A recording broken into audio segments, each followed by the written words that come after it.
Buon anno, felice 2026 alla grande famiglia di Rete Veneta, di Sveglia Veneti, soprattutto ai veneti schiacciati dalla crisi, questa associazione molto aiutata da questa grande famiglia di Sveglia Veneti. Io non so come ringraziarvi, spero che veramente sia per voi un anno felice, di più lo meritate tutto.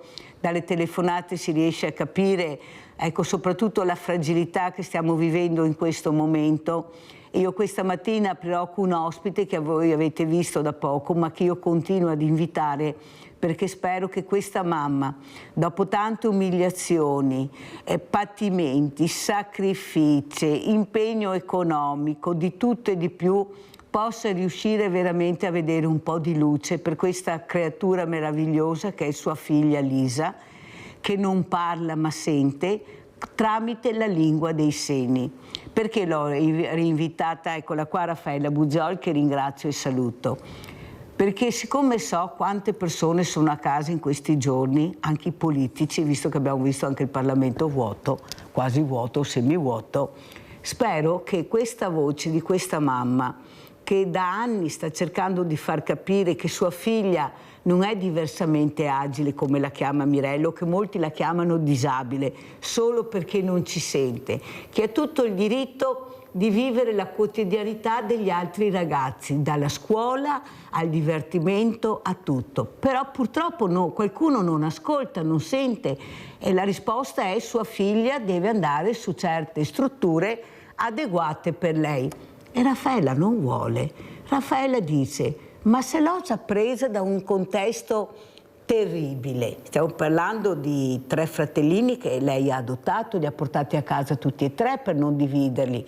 Quando è stata adottata Lisa, lei non sapeva di questo problema, l'ha scoperto dopo, però in quel momento lei l'ha vista come tutte le altre sue figlie, normalissima, tranquilla, che apprendeva, che ascoltava, aveva solo bisogno di essere aiutata e supportata. Come? Con la lingua dei segni. Ma come dice Raffaella, quali sono i problemi?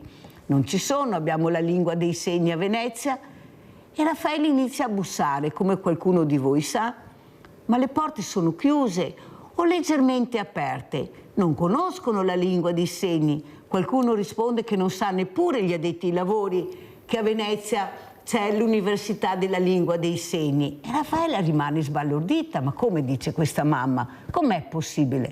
Allora io spero adesso che Raffaella, ancora una volta, iniziamo l'anno, riesca a far capire l'importanza di questa lingua, non solo per queste persone, perché a chiunque può capitare di non riuscire a parlare, per un intervento chirurgico, per tante cose come ha spiegato, un incidente, eppure ancora non si sente. Però nella pandemia il già presidente della regione aveva dato l'importanza alla lingua dei segni, ne aveva 3 o 4 addirittura che si cambiavano in continuazione, perché era importante che tutti capissero quello che si diceva, per veramente cercare di far capire che se non si ascoltava bene si rischiava di morire con questa terribile pandemia.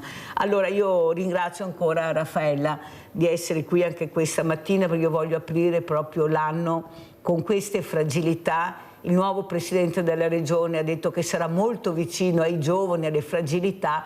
Allora, Raffaella Bugiol, cosa vuoi dire? Ecco, tu stai tranquilla che stamattina molti politici ci stanno seguendo, perché lo so, sono certa.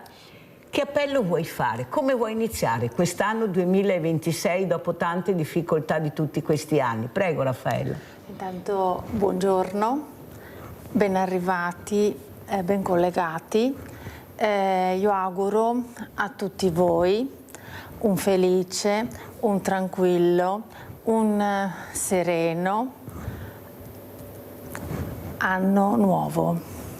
Queste sono delle parole segnate in lingua dei segni, perché voglio che arrivino giusti nel cuore di tutte le persone. Il mio appello è che si riesca sin da ora a capire che c'è una lingua che può aiutare moltissime persone.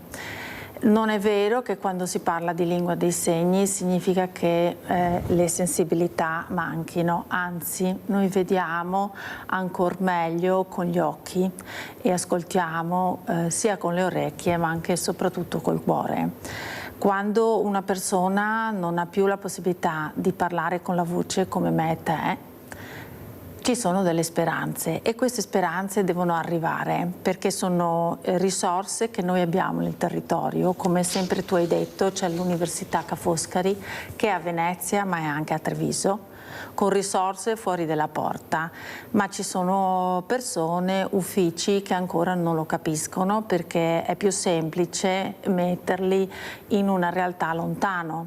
Quando tu hai una difficoltà di comunicazione, la prima cosa che ti dicono è quindi cosa puoi dire? Non puoi dire sì, no, non puoi dire mi piace, non mi piace, non puoi esprimere le tue idee, invece io dico non è vero, c'è una lingua, c'è una possibilità. Questa possibilità è una ricchezza anche del nostro territorio perché siamo l'unica regione in Italia che ha questa possibilità in 2 punti. Treviso, che comunque è una provincia molto importante, non è un piccolo paesino come magari si può pensare. C'è Venezia, noi abbiamo la regione che credo sia bellissima per territorio perché andiamo dal mare alla montagna, dalla pianura alla collina ai monti e grazie alla lingua dei segni potrebbe essere scoperta per una parte di turismo che spesso si pensi ah ma al mare non ci va, ah in una città non ci va, ma in una pizzeria non ci va, in un cinema e invece ci sono molti giovani che vorrebbero farlo. Come ho sempre detto, si possono unire i giovani. Io ho esperienze importanti, tu sai che arrivo dalla realtà dell'adozione, una realtà che spesso non si dà informazioni. Ecco, cominciavo proprio a spiegare la tua felicità nell'essere riuscita finalmente ad adottare questa creatura, poi si è aperto un film, nel vero senso della parola, però poi arrivano i grandi problemi. I problemi che tu hai toccato con mano, che la gente non sa a casa, come vivono questi bambini, come li hai trovati, cosa ti hanno detto, perché bisogna anche spiegare queste cose, perché sì, ho adottato, certo, ma come?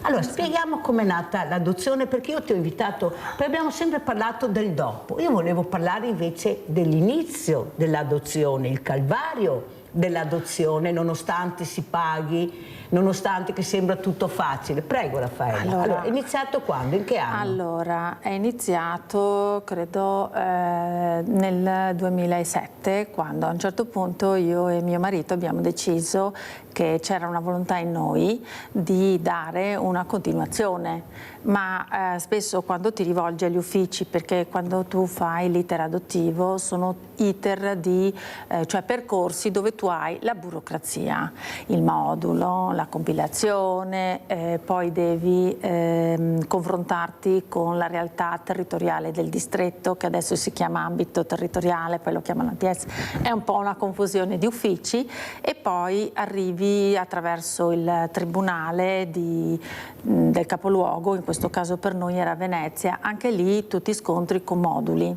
quindi tu hai un iter che è sempre di moduli, qualche volta incontri le persone, purtroppo quelle persone che tu incontri, a me dispiace dirlo, ma credo che una orfanotrofio non l'abbiano mai visto. Quando io avevo fatto la domanda si dà la disponibilità nell'accoglienza, non si chiede io lo voglio, scusami questo termine che è sempre molto importante, pesante, non è che dici voglio il bambino col capello marrone, no, biondo, con gli occhi azzurri, no. Magari di 7-8 anni già cresciuto. Sai, è questo che a me ha fatto sempre un po' pensare, perché nei moduli c'è sempre scritto la disponibilità. Ed è giusto che sia così, perché quando tu anche fai un percorso di gravidanza, il tuo bambino non lo conosci quando è dentro in pancia, lo vedi quando nasce e hai il primo incontro. E ti tu avevi dato la disponibilità per uno o avevi dato più disponibilità? No, io avevo da subito dato la disponibilità di due.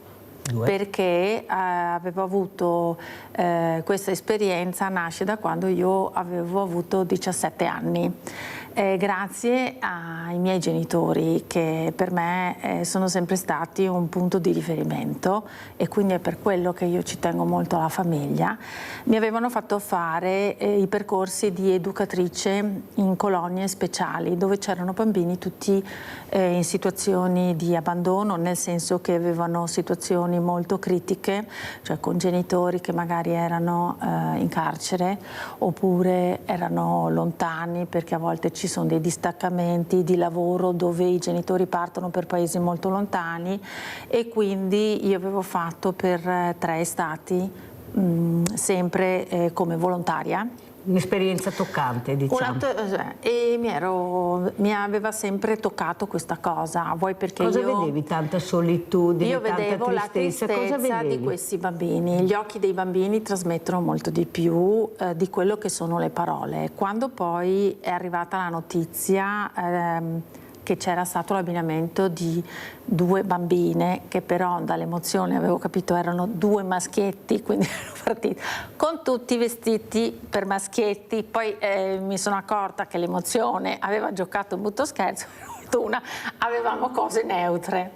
Lì ho toccato con mano una realtà che porterò sempre nella vita, la direttrice degli orfanotrofi delle mie figlie, che ricordo erano staccate. Sei andata dove? In Russia? In Russia, nella parte centrale, rispetto a Mosca, diciamo verso l'Oriente, quindi vuol dire che tu ti fai dall'aeroporto di Mosca centrale, ti fai 6-8 ore di macchina. Noi abbiamo avuto sempre la fase invernale, quindi la neve e il ghiaccio era sempre con noi, quindi quegli occhi dei bambini che io avevo incontrato ai 16 anni, ai 17, motivo per cui io dico il volontariato è importante in età giovane, dove vorresti arrivare a tutto, ma devi toccare le cose più importanti. Le stesse tristezze di occhi io le ho rincontrate quando in questi orfanotrofi. Perché come sono, Raffaella, questi orfanotrofi? Allora, sono case che tu da esterno pensi siano palazzi, cioè abitazioni. In Russia non c'è la distinzione tra la casa che tu ci abiti e l'orfanotrofio, che è chiamato Casa dei Bambini. Ogni piccolo paese ha un nome. Per esempio la Casa dei Bambini di Nicola si chiamava Raggio di Sole. La Casa dei Bambini di Lisa si chiamava Casa del Sorriso del Bambino. La Casa del Bambino di Veronica era la Casa della Felicità. Questi edifici cioè sono in un contesto di un paese, ma sono anche, passami il termine, distanti dalla vita del paese. Isolati?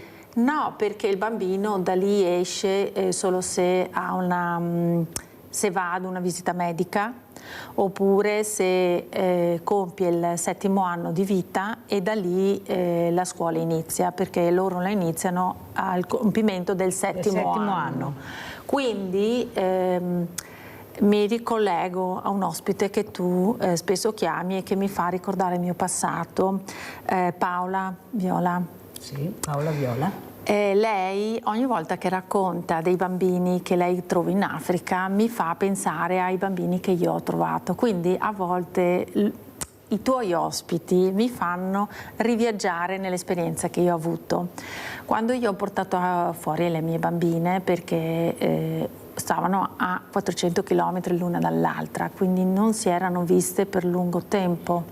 Quindi, queste 2 sorelline? Le 2 sorelline, quindi Veronica mi raccontava in russo, quindi io avevo l'interprete, quindi già in quell'esperienza c'era un po' una chiave nascosta. Io ero già abituata ad avere la figura dell'interprete, pertanto quando è capitata la necessità sulla lingua dei segni di avere l'interprete, per me non era una figura così difficile come è l'ufficio, per l'ufficio, che ancora non lo capiamo, perché ti dicono ma non può prendere una carta e la penna, e io rispondo sempre: lei con che lingua sta parlando? Con l'italiano.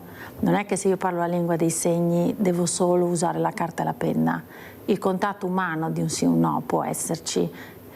E lì, come ti dicevo, tu conosci tutte le realtà. Conosci... Come hai trovato queste bambine? Allora, quanti anni avevano? Veronica aveva appena compiuto i 4 anni.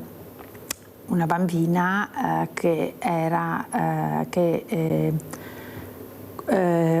un secondo ti considerava, il secondo dopo non ti considerava più. I bambini ti dicono, in Italia dicono, quando tu li incontrerai portati con te delle caramelle. È una cosa che a me ha sempre fatto rabbrividire, perché tu un bambino lo devi sempre incontrare abbassandoti alla sua altezza. La mia interprete, che io ringrazierò a vita, mi ha sempre detto: non fare questo, tu arriva, inginocchiati, cioè, in base alla sua altezza, da lì inizia instaurare un rapporto di dialogo. Il contatto come è avvenuto? Il contatto deve essere, come diceva il dottor Miotto, il psicologo che avevi avuto tra l'altro in compresenza con me, deve essere graduale, perché i bambini non conoscono le carezze, non conoscono, loro sorridono perché è un po', sai, entri in quella stanza,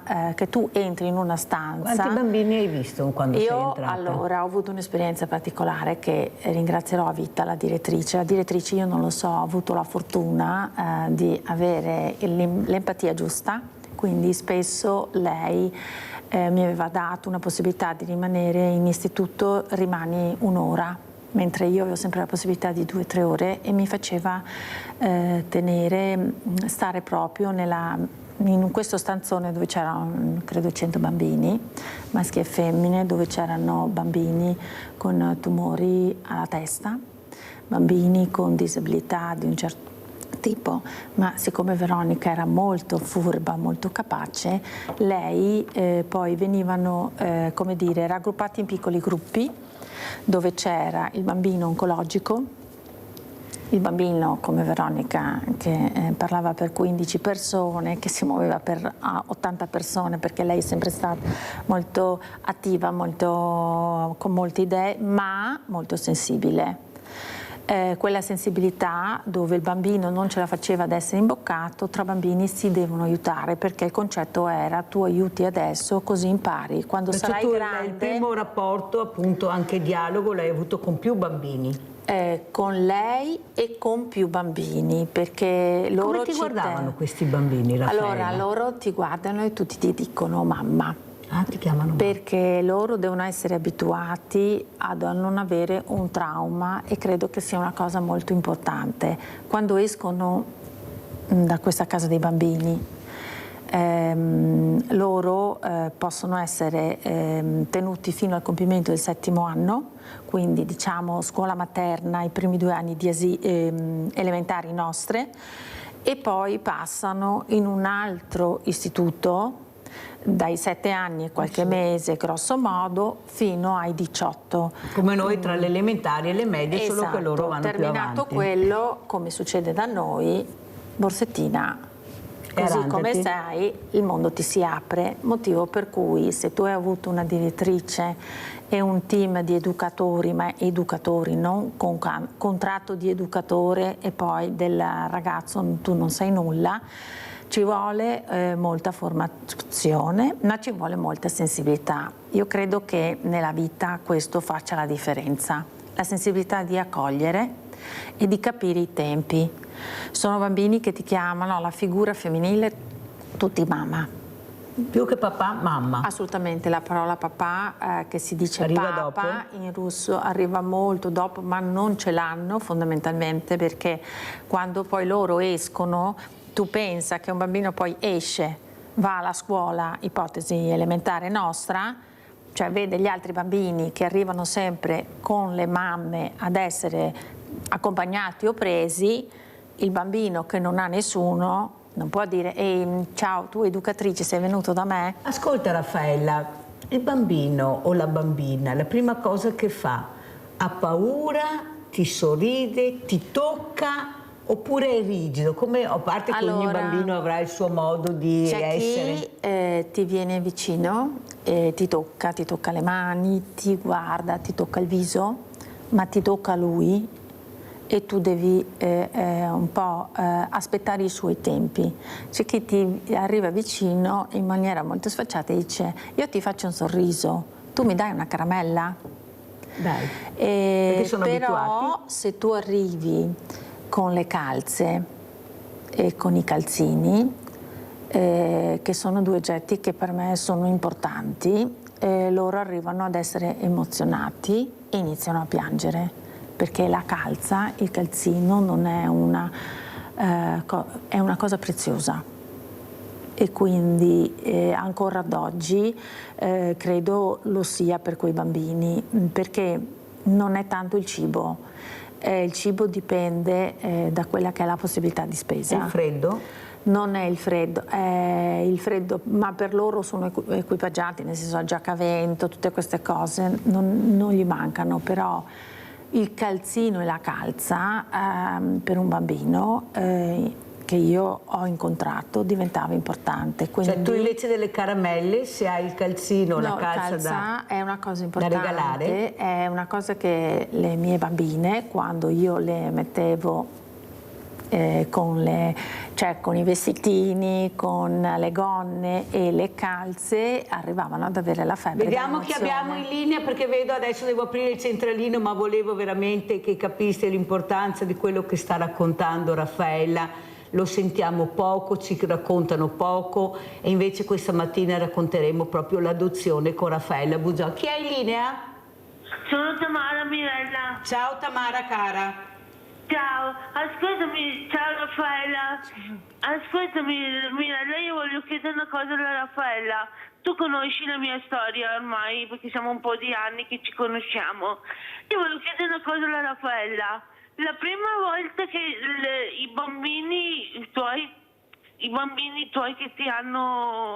che hai affidato, quando ti hanno chiamato te e tuo marito, mamma e papà, che emozione hai avuta? Io spero che hai avuto un'emozione molto gradevole, molto espressiva, nel senso molto contenta, perché anch'io sono stata adottata quando ero bambina, perché ho avuto tanti problemi in famiglia. E la prima volta che ho chiamato la mamma e il papà affidatario, mi hanno detto loro, mi hanno fatto una lacrima che mi è sceso negli occhi e mi hanno detto grazie di avermi chiamato mamma e papà. Ciao Mirella, aspetto la tua risposta.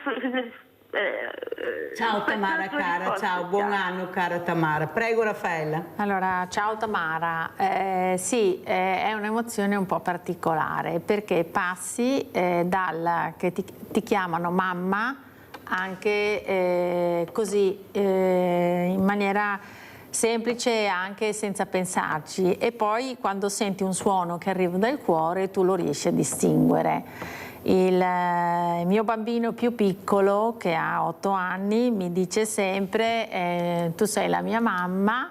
Lo so che sono nato da una pancia di un'altra mamma, ma per me tu sei la mia mamma, ed è la cosa più bella che tu puoi ricevere come genitore. Ed è vero quello che dici, credo che sia un'emozione per me come genitore, ma credo, e lo sento anche dalla tua voce, che è un'emozione grande anche da parte dei figli, che sentono la gioia dei genitori. È una gioia immensa, per cui è una cosa bellissima che devi fare se ci credi.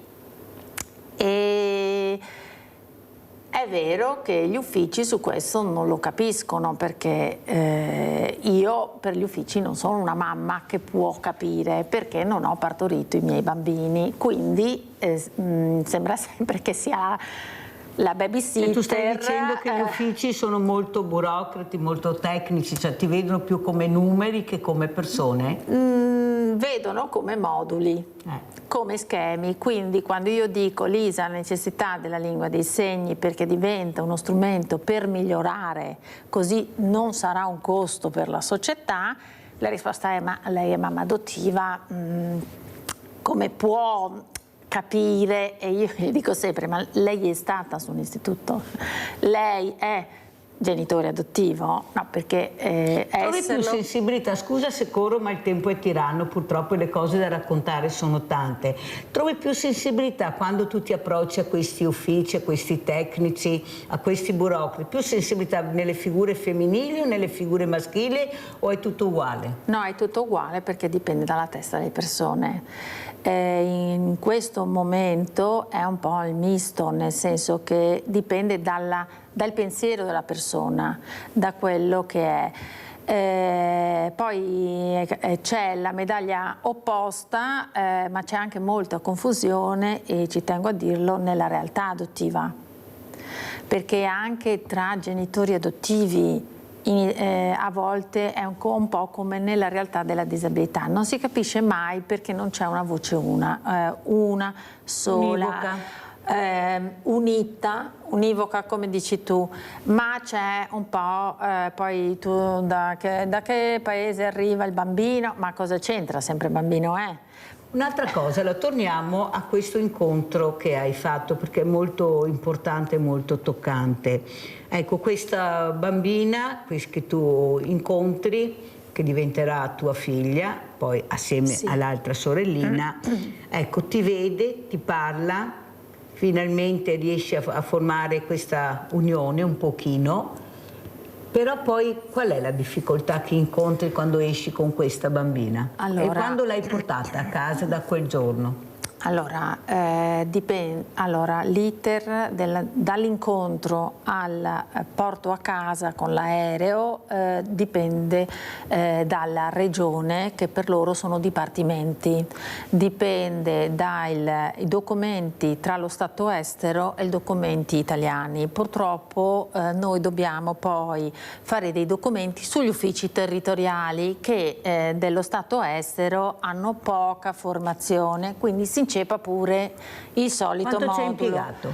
Ma con loro, tutto sommato, dall'incontro di ottobre sono arrivate a febbraio, mentre con Nicola ci ho messo molto meno. Ma perché? Allora, ottobre, novembre, dicembre, gennaio, febbraio, però considera che c'era il Natale nostro e il Natale loro, perché noi iniziamo il 24, mentre loro iniziano tra il 31 di dicembre e il 1° di gennaio, quindi ci sono 15 giorni. Loro adesso sono nel periodo natalizio, che per noi corrisponde alla Befana, però questa bambina o queste due bambine arrivano, tutte e due assieme? Sì, noi abbiamo fatto il nostro chilometraggio di ore, siamo andati prima a prendere Lisa, quindi la spogli completamente dei vestiti che loro ti danno. Lisa è la ragazza che era bambina, che non parla. E poi siamo andati da Veronica, non si capivano più perché è un mondo che incontri fuori che non hai mai pensato, mai visto. Poi arriviamo in Italia, quindi iniziano un altro cambiamento, e quindi cosa può succedere? Si innesca anche il cosiddetto mutismo selettivo, cioè mi trovo con mia sorella in un ambiente che non conosco, sento che questa mamma e papà mi vogliono bene, ma poi c'è tutto questo mondo che per me è tutta novità, cioè tutti i regali che loro hanno ricevuti non capivano che cos'erano,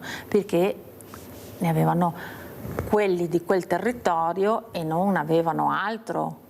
Cioè, quindi il benessere italiano per loro era qualcosa di strano, l'alimentazione era tutta novità.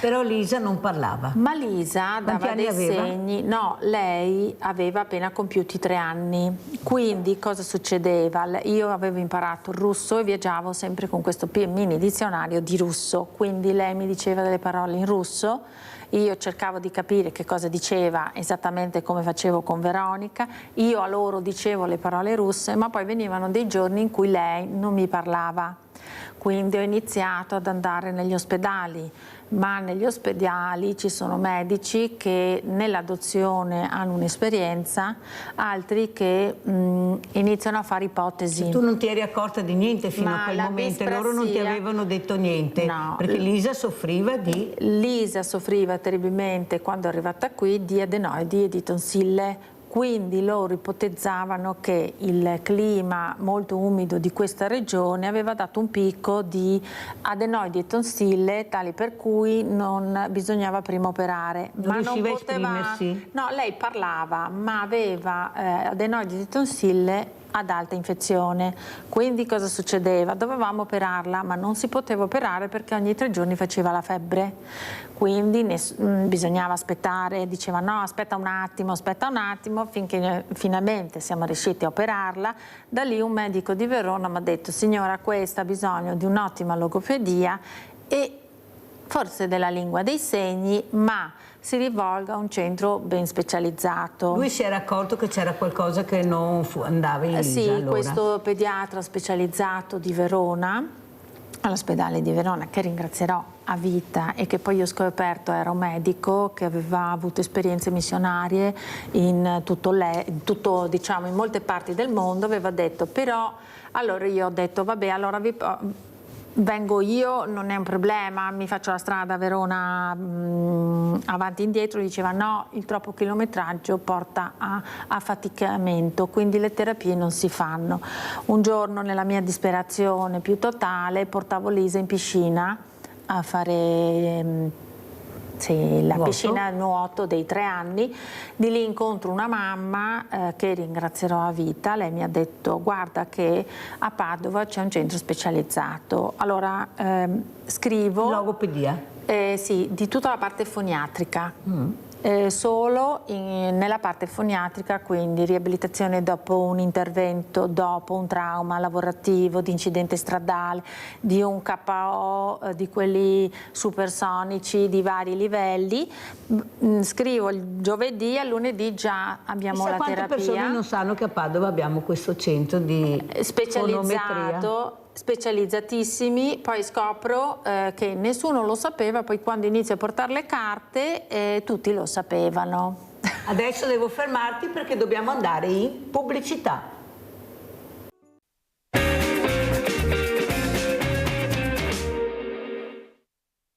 Questa giornata è diventata davvero mondiale, anche senza determinazioni, confini di religione, riguarda proprio tutti, è una chiamata universale. Una chiamata universale alla pace, un appello globale e perenne per unire l'umanità nella preghiera, nel dialogo, nell'azione concreta per porre fine a guerre, conflitti, sofferenze, promuovendo fraternità, giustizia, rispetto dei diritti umani e il disarmo.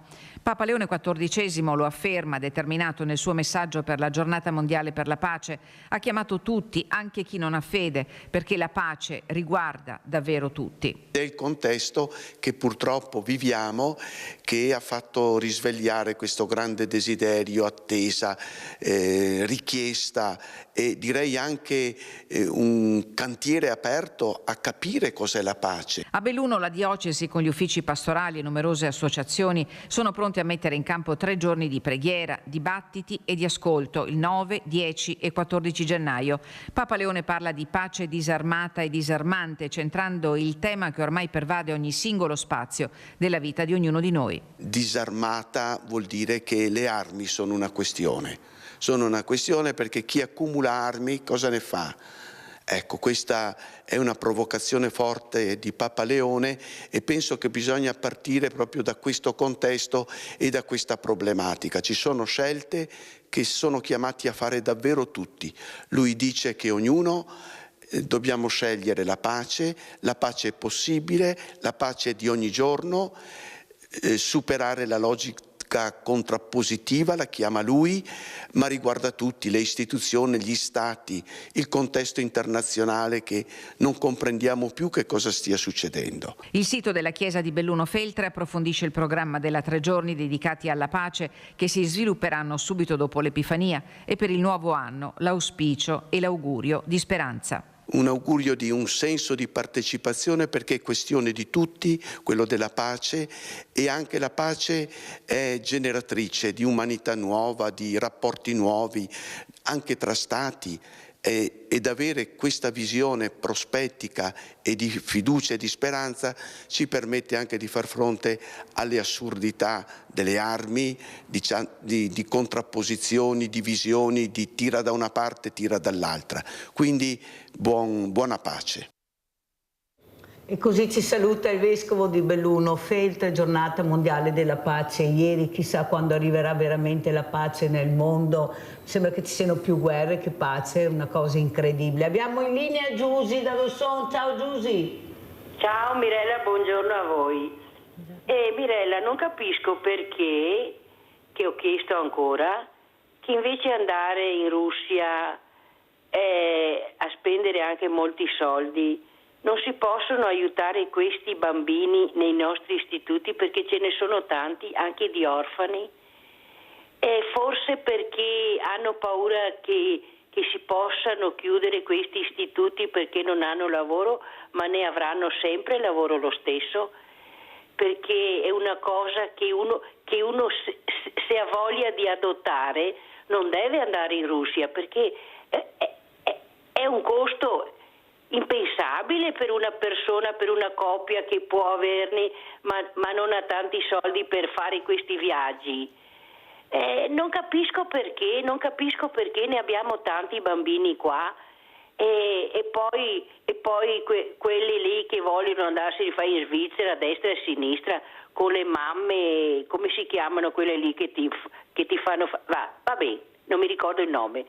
Non si può andare avanti così, perché se tu prendi dei bambini ma su queste case, dei genitori magari che lui beve o non lavorano, devi aiutare quelle persone, le nostre persone che siamo piene.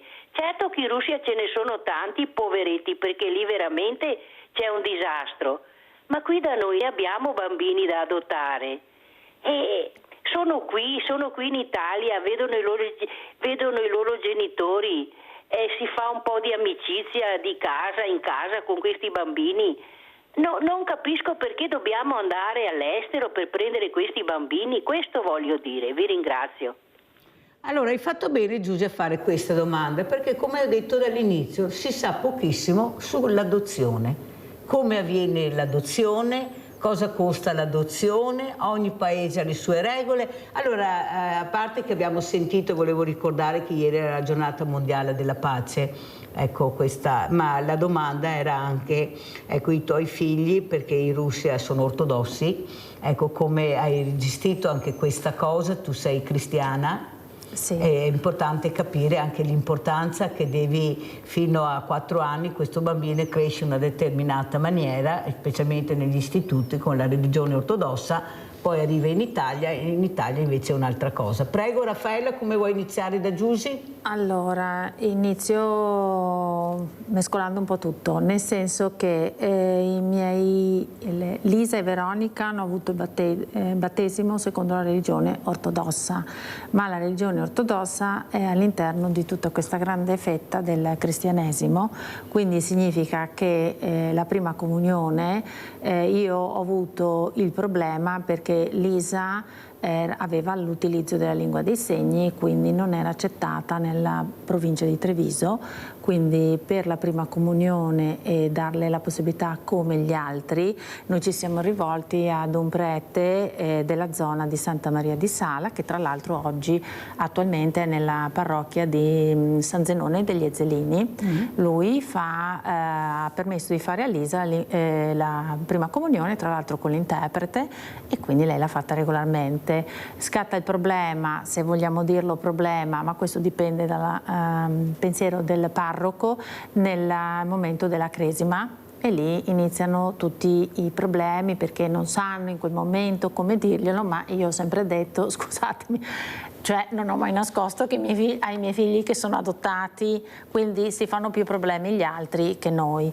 Nicola invece, essendo molto piccolo, in quel momento il battesimo non era stato fatto e lo abbiamo fatto sempre rivolgendomi al Don Paolo, che saluto, della parrocchia di San Zenone degli Ezzelini, che in quel momento era in un'altra parte, che come sempre ci accoglie, e così farò anche per la prima comunione di Nicola, perché il battesimo viene fatto un giorno in un determinato, non guardano se è lunedì, martedì, in fila e tutti facciamo il battesimo. E qua ci siamo. Per Giusy anche io mi ero rivolta all'adozione nazionale prima di pensare all'internazionale, ma purtroppo qua bisognerebbe rivolgerci ai sindaci.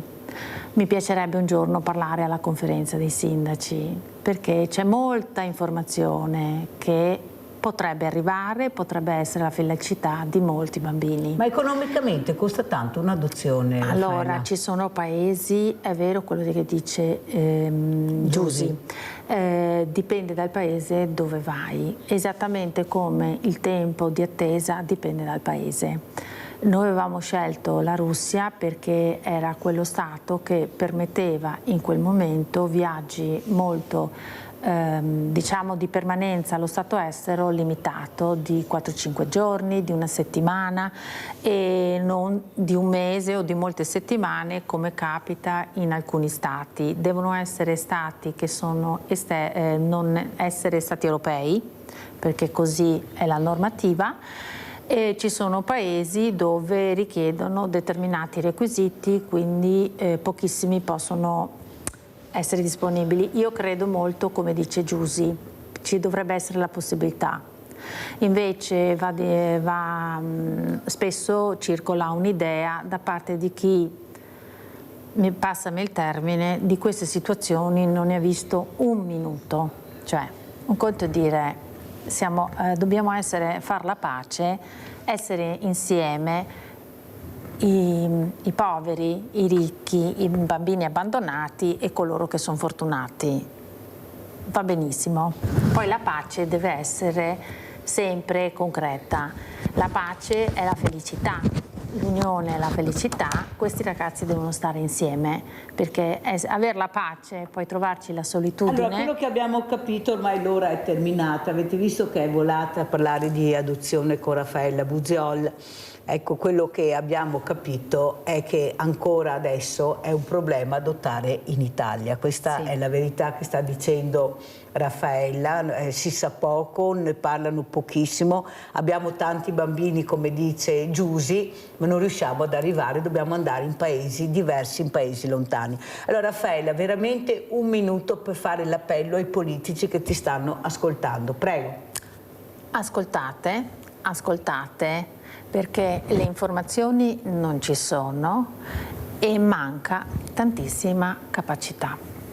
Raffaella è qui, se volete il nome e cognome, indirizzo, mail, tutto quello che volete noi ce l'abbiamo, perciò incontrate per cortesia Raffaella Buziol, questa famiglia meravigliosa, questa famiglia che dovrebbe essere stata premiata, ne ha portato a casa 3 per non dividere tutti e 3 i fratellini e invece stanno passando ancora adesso le pene dell'inferno. E allora grazie veramente Raffaella di essere stata con noi, è stato molto importante, ne parleremo ancora perché per smuovere veramente queste montagne bisogna parlarne, non c'è niente da fare, la comunicazione è fondamentale per la lingua dei segni. Pubblicità.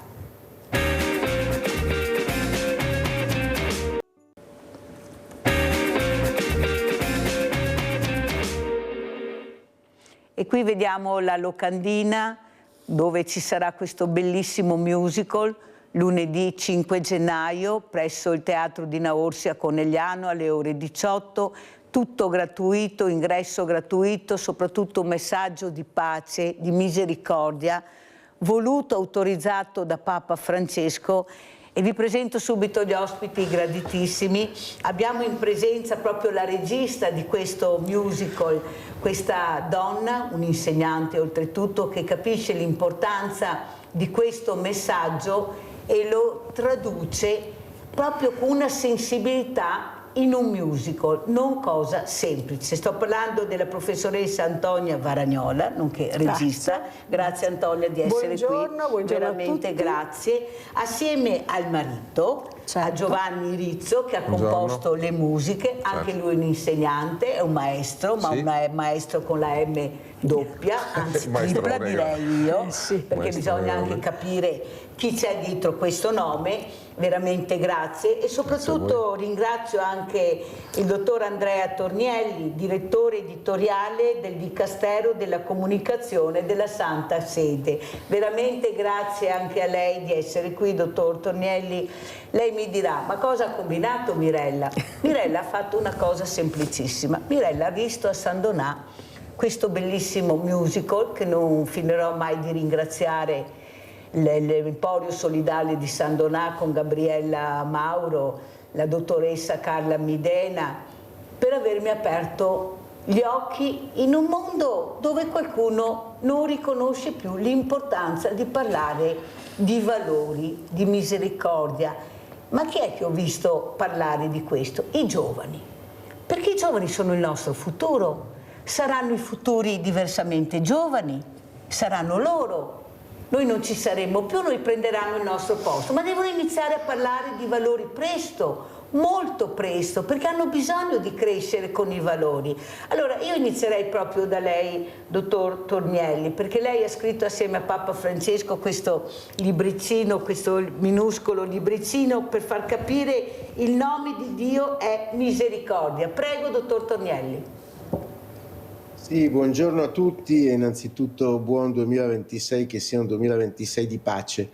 Il nome di Dio è misericordia è un libro intervista con Papa Francesco, il primo libro intervista con Papa Francesco che è uscito prima dell'inizio del Giubileo della Misericordia, che è stata un'iniziativa che il Papa ha voluto indire in maniera speciale, un anno santo straordinario. Ecco, in questo libro che è una chiacchierata molto semplice fatta con lui, abbiamo parlato del tema della misericordia, dell'importanza della misericordia oggi, dell'importanza della misericordia come messaggio del Vangelo e dell'importanza della misericordia oggi, perché il Papa Francesco era convinto che la misericordia è il modo con cui oggi si annuncia il Vangelo. Viviamo un tempo in cui tutti parlano, tutti fanno commenti, si usano spesso linguaggi e messaggi di odio, perché la guerra, ricordiamolo, inizia prima che con le armi, inizia nel cuore dell'uomo e inizia con le parole.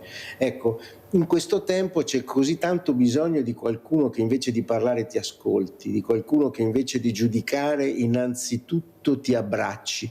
E questo è il grande messaggio della misericordia, che è un messaggio che troviamo in ogni pagina del Vangelo. Quel libretto ha avuto una diffusione straordinaria, nonostante non avesse all'interno alcuno scoop, non c'erano dichiarazioni roboanti, non c'erano frasi che hanno fatto discutere, eppure proprio il messaggio della misericordia è stato tradotto in decine e decine di lingue e diffuso in 101 paesi nel mondo, questo libretto. E Antonia e Giovanni, che sono degli amici oltre che concittadini, perché io sono nato a Chioggia, leggendo il libro hanno avuto quest'idea straordinaria e meravigliosa di trasformarlo in un'opera teatrale, in un musical. Dunque i testi sono quelli presi dal libro Il nome di Dio Misericordia, dunque di fatto l'autore dei testi è Papa Francesco. E però grazie alla bellezza della musica, alla bellezza della danza, delle scenografie, si portano gli spettatori, anzi più che spettatori, perché questo è un musical al quale si partecipa veramente, si viene toccati, commossi, quasi avvolti, ecco, e si portano tante persone dentro questo messaggio della misericordia.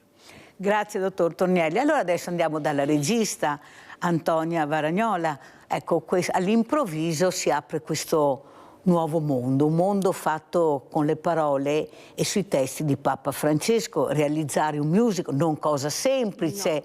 No. Ecco, io penso che Antonia non abbia dormito diverse notti per capire cosa stava succedendo e cosa si poteva fare. Prego. Diciamo che le diverse notti sono state veramente parecchie. Intanto saluto Andrea Tornielli, so che è fuori a Milano, credo, o non so se è già rientrato a Roma. E grazie a questo libro illuminante, perché è un libro molto semplice, non è un libro assolutamente difficile da leggere, anche si scorre velocemente. È stata una sorta di sfida che è nata dentro di me, perché parlare della misericordia attraverso un musical posso dire quasi una piccola pazzia. culturale, è una pazzia, perché quando tu parli di misericordia la gente già magari qualcuno ha un po' di brividi, ma cos'è sta roba, no?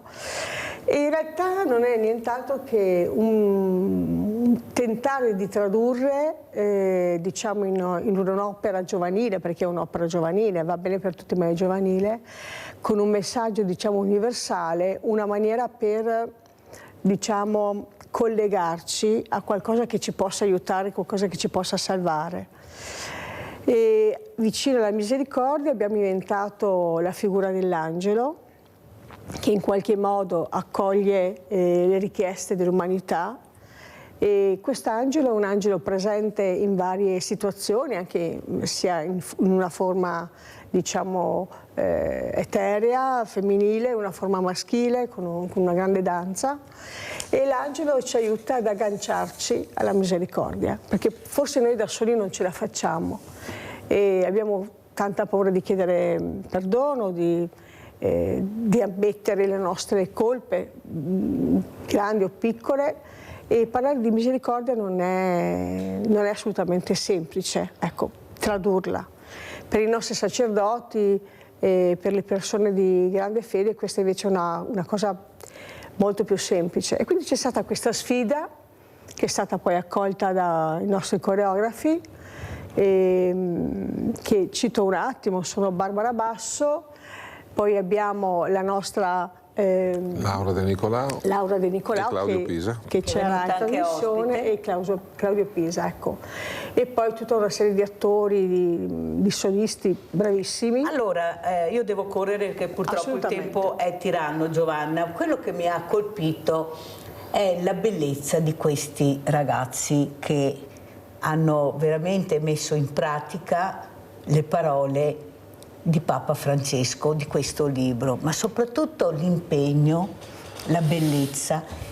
E tu l'hai fatta notare, Antonia, anche alla fine. E tu mi ricordo le tue parole, hai detto, guardate questi ragazzi, questi sono i nostri ragazzi. Ecco, è questo il segnale che io voglio dare, perché sto vivendo io come televisione un momento terribile dove i ragazzi si vedono, ecco, quelli meno bravi, diciamo così, perché per me sarebbero tutti da prendere per mano e vedere proprio se sono così cattivi o c'è qualcosa che non gira, ma soprattutto per far capire che ne abbiamo tantissimi di bravi, di impegnati, di seri, che hanno capito l'importanza della cultura, della bellezza, dell'arte. Come sei riuscita a questo pubblico dove io c'ero quella sera, è entusiasta a vedere questi sono i nostri giovani, gli applausi che abbiamo sentito. Prego Giovanna. Allora. No, prima Giovanna, poi passiamo subito. Ecco, cosa hai visto alla fine? Cosa hanno detto questi ragazzi? I ragazzi sono sempre straordinariamente felici. Io da quando noi abbiamo cominciato il musical, e c'era Andrea alla prima, io non ho sentito opposizioni, chiusure, forse la paura sì, perché tra l'altro qualcuno anche al primo debutto. Che è normale anche. Che è normalissimo. Ma non ho sentito parolacce, ho sentito delle cose che a volte quando si è in tensione o comunque si è portati ad essere un po' su di giri possono arrivare. Anche di scontro tra le persone. Spesso succede nell'arte e nel teatro che ci sono dei movimenti, diciamo, dietro le quinte. Ma sono tutti tranquilli, si aiutano quando uno ha una difficoltà. Se c'è qualcosa che non funziona sono abituati a scambiarsi con me, con Giovanni, con i coreografi. C'è sempre un clima particolare, io non so se è un dono che ci è stato dato. Abbiamo degli oggetti che sono stati benedetti a Medjugorje, tra cui un grande telo azzurro di 100 metri quadrati, e io penso che una benedizione grande ci sia, ecco. E questa benedizione si trasmette proprio nell'umore di tutti quanti. Avete capito? Perché sto cercando di farvi capire l'importanza di questo musical, una cosa importantissima. Sono i nostri giovani che parlano di misericordia, di pace. Giovanni Rizzo, allora le canzoni, la musica è opera di Giovanni Rizzo, prego. Allora, l'opera è mia per 3/4, poi anche Daniele Ricci ci ha aiutato con 3-4 brani Lerici è un autore molto conosciuto romano che ci ha aiutato con 3-4 brani. Diciamo che l'opera è stata messa insieme con un leitmotiv che è quello orchestrale, poi i brani sono tutti diversi, c'è un tango, c'è un rock, c'è una samba, insomma, è un movimento musicale molto alterno, quindi è stimolante. E in realtà lo spettacolo non racconta la storia di nessuno in particolare, ma racconta la storia di tutti noi. Ecco perché Andrea diceva prima coinvolge il pubblico, perché tutti noi, chi lo vede, si riconosce in particolare in qualche scena, in qualche situazione che magari ha visto nella propria vita. E la musica è fondamentale perché coinvolge, perché dà spazio all'aspetto della danza, all'aspetto coreografico, alle luci, quindi è uno spettacolo molto variopinto, molto colorato e molto vario. Sono 12 scene, una diversa dall'altra, e in qualche scena tutte le persone si medesimano. Ecco, questa è la forza dello spettacolo. La sfida dello spettacolo è stata proprio questa, cioè non raccontare niente in particolare, ma cercare di entrare nella storia della vita di tutti quanti. Che lo facciano i giovani è fondamentale, perché intanto fa bene, Merci fa bene soprattutto a chi lo fa, cioè a chi lo porta in scena, lo vive ed è cosciente del messaggio che porta, quindi questa cosa è molto bella e provoca quella bella atmosfera che diceva Antonia prima. Poi è uno spettacolo che arriva, noi siamo stati anche un po' sorpresi all'inizio, perché quando hai un'opera, quando ti esprimi attraverso l'arte, intanto l'artista non è mai pienamente soddisfatto di quello che fa, ma questo è un problema nostro, ma poi non sa mai in realtà l'effetto che potrà avere sul pubblico. Quando fin dalla prima abbiamo fatto a Vicenza nel 2019 abbiamo sempre avuto lo stesso effetto, cioè all'inizio lo spettacolo tu l'hai visto, parte un po' pianino, sì, no? Per poi sviluppare e poi esplode a un certo punto. Abbiamo sempre avuto alla fine lo stesso risultato, la gente coinvolta, la gente che applaude, la gente che vive questo momento di riconciliazione, lo chiamo io, nel senso che poi tutti quanti cadiamo nella vita, ma tutti quanti abbiamo bisogno di rialzarci. Che lo facciano i giovani penso sia la cosa migliore. Allora andiamo a vedere anche questo video promo del spettacolo Merci per capire anche l'importanza. Avremo anche come media partner Media Nord-Est, molto importante, che riprenderanno poi il 6 di gennaio alle ore 21 su Antena 3, andrà in onda questo musical, certo. È importante perché veramente sono dei valori trasmessi con danza, parole, musica ai giovani. Andiamo a vedere.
esisterebbe senza il suo perdono, il mondo non esisterebbe.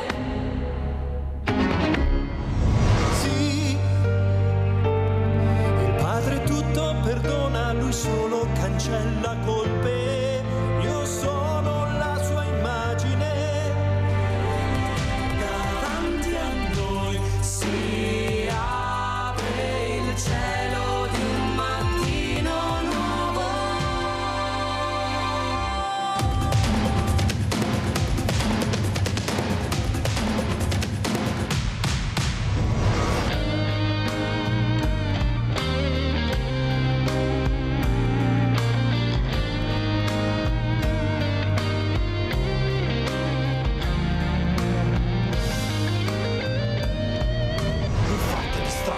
Tu in fondo sei più forte, però hai le mani sporche, la bocca grida morte. A te interessa il ricavo tra una bomba e uno sparo. Credi in un solo Dio, si chiama file denaro. Già le mura, tutte le barriere, la vita chiede cuori liberi, sai.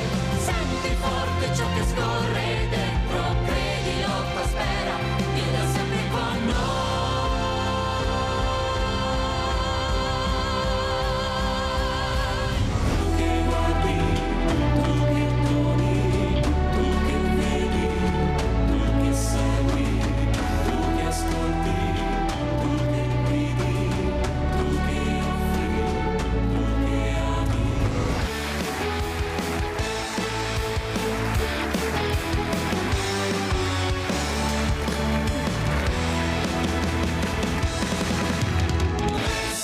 Se solo tu lo vuoi, se tu lo crederai, la sua luce chiarirà la strada tua.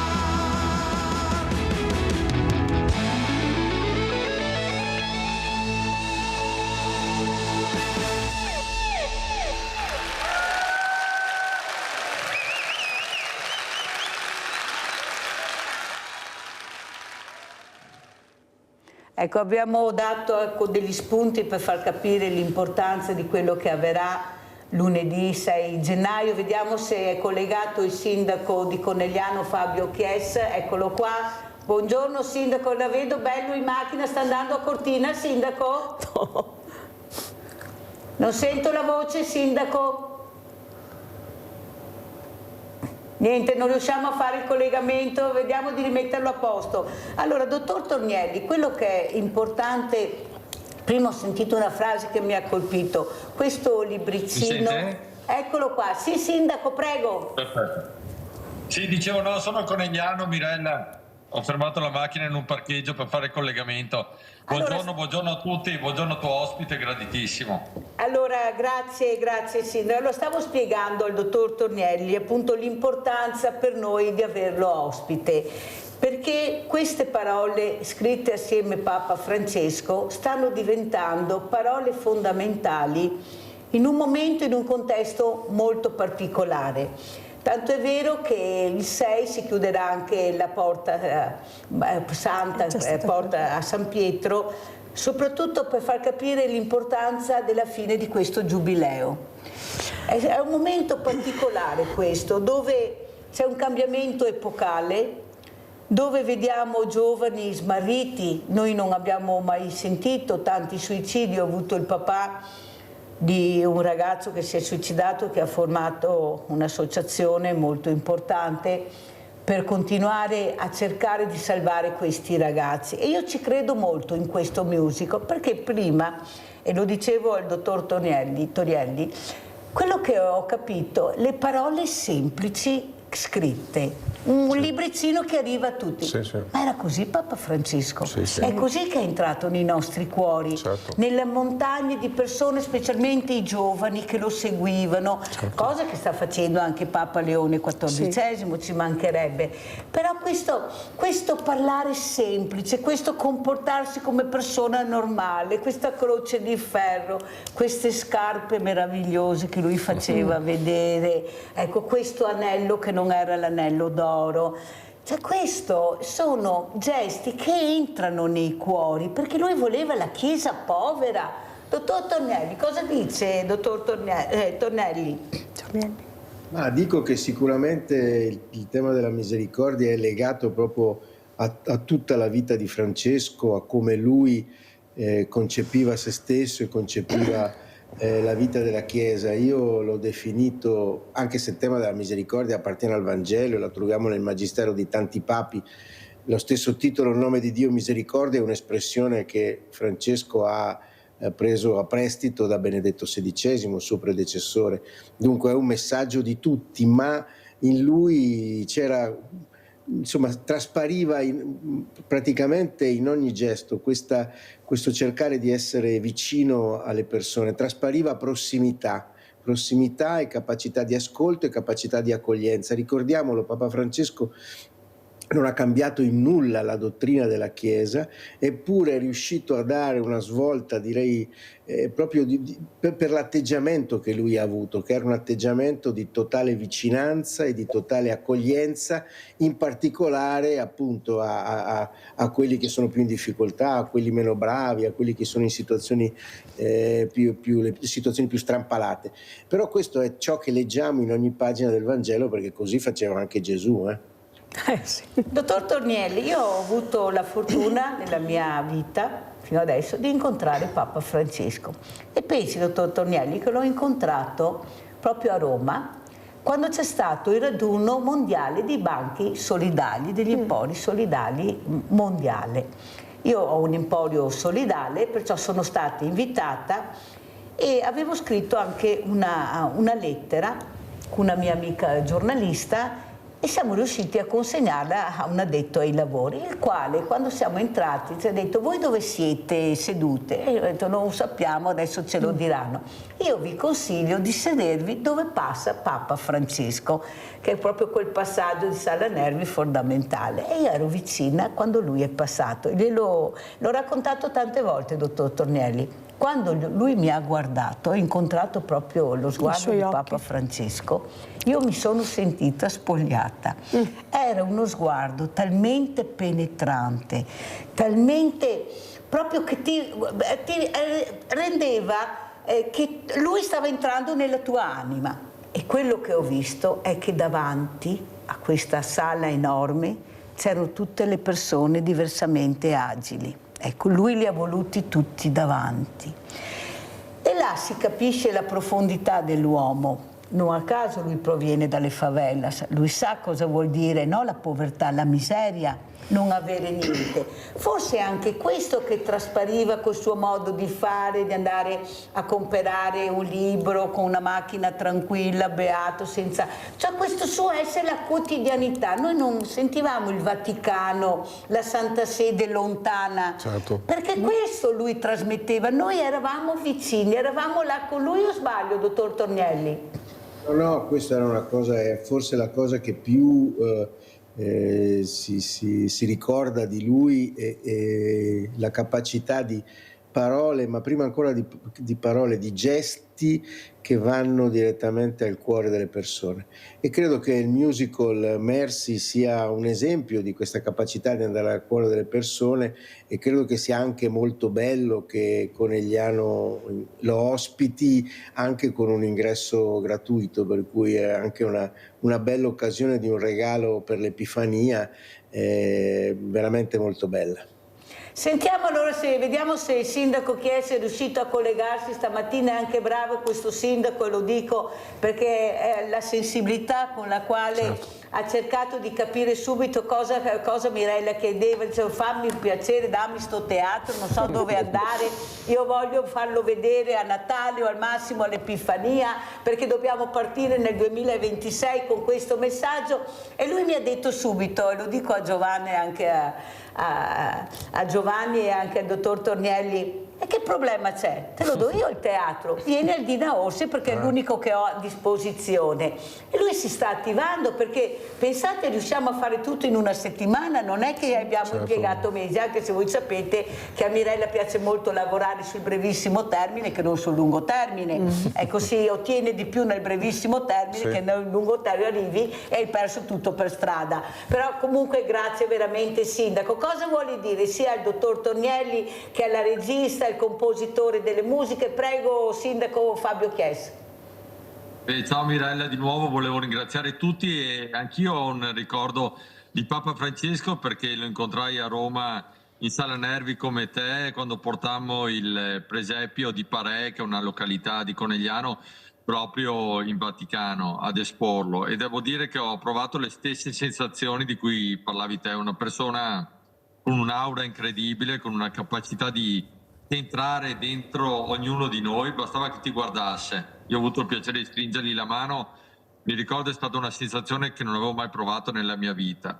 Per cui poter portare oggi questo musical a Conegliano o comunque sul nostro territorio è importantissimo. Il tempo è breve, per cui invito tutti a spargere la voce, a telefonare come stiamo facendo noi, perché è una grandissima occasione. Ringrazio il regista, i produttori e tutto, perché avere un musical di questo livello qua con un'entrata gratuita è una cosa che solo te, Mirella, potevi riuscire a fare.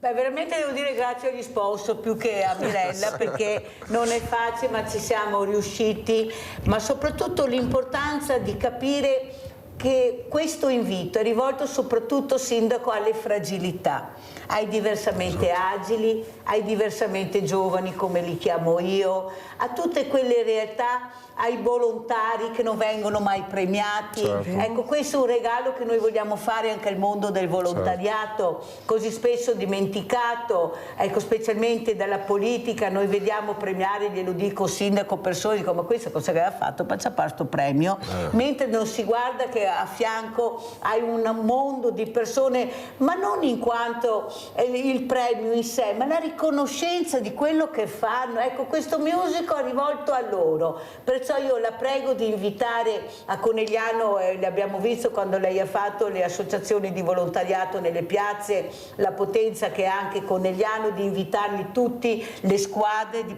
quelli che ci staranno naturalmente, perché è molto importante anche regalare a loro un po' di gioia, essere riconoscenti per quello che fanno, sono i nostri volontari. Prego, Sindaco.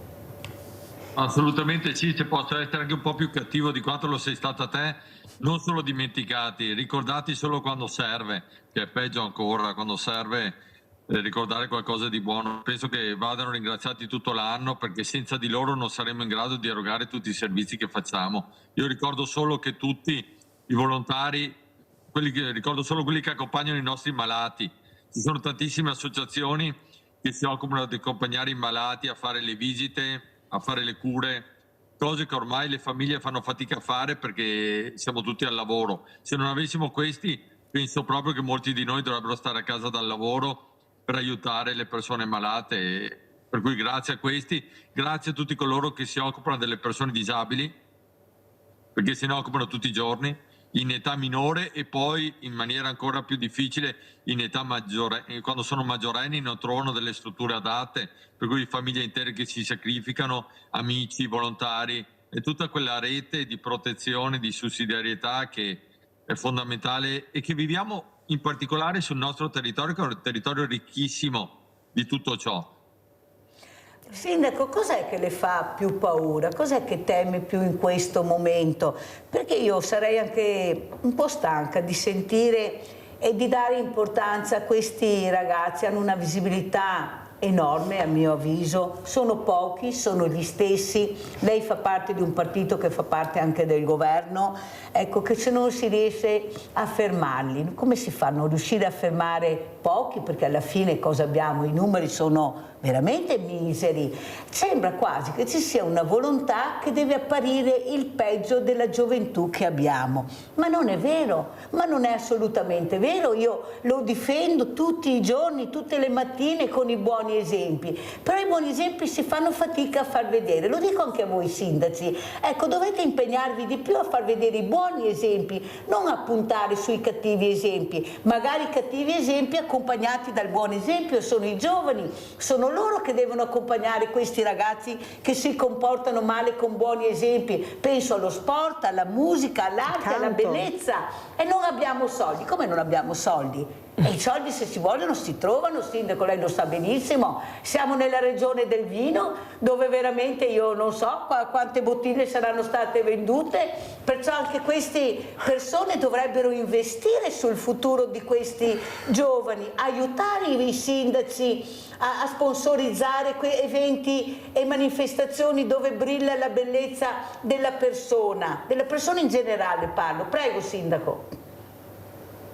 Hai perfettamente ragione, nel senso che i giovani che si comportano male sono una percentuale molto minore di quelli che alla fine si comportano bene in un mondo anche molto difficile.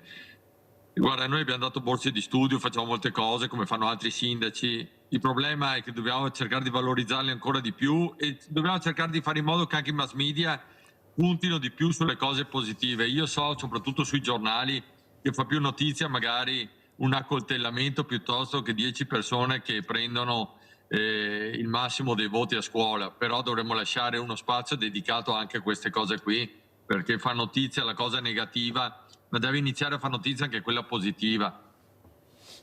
Abbiamo Rinaldo da Venezia, grazie sindaco. Vai Rinaldo. Ciao Mirella e buongiorno ai tuoi ospiti. Credo che sia Dio discutere oggi è uno dei problemi che si può risolvere, perché come che ti dici tu, militanti più i giovani, che c'è l'avvenire del mondo intero, ma i giovani, la percentuale che fa del male è minima, come dicevo gli altri, in proporzione.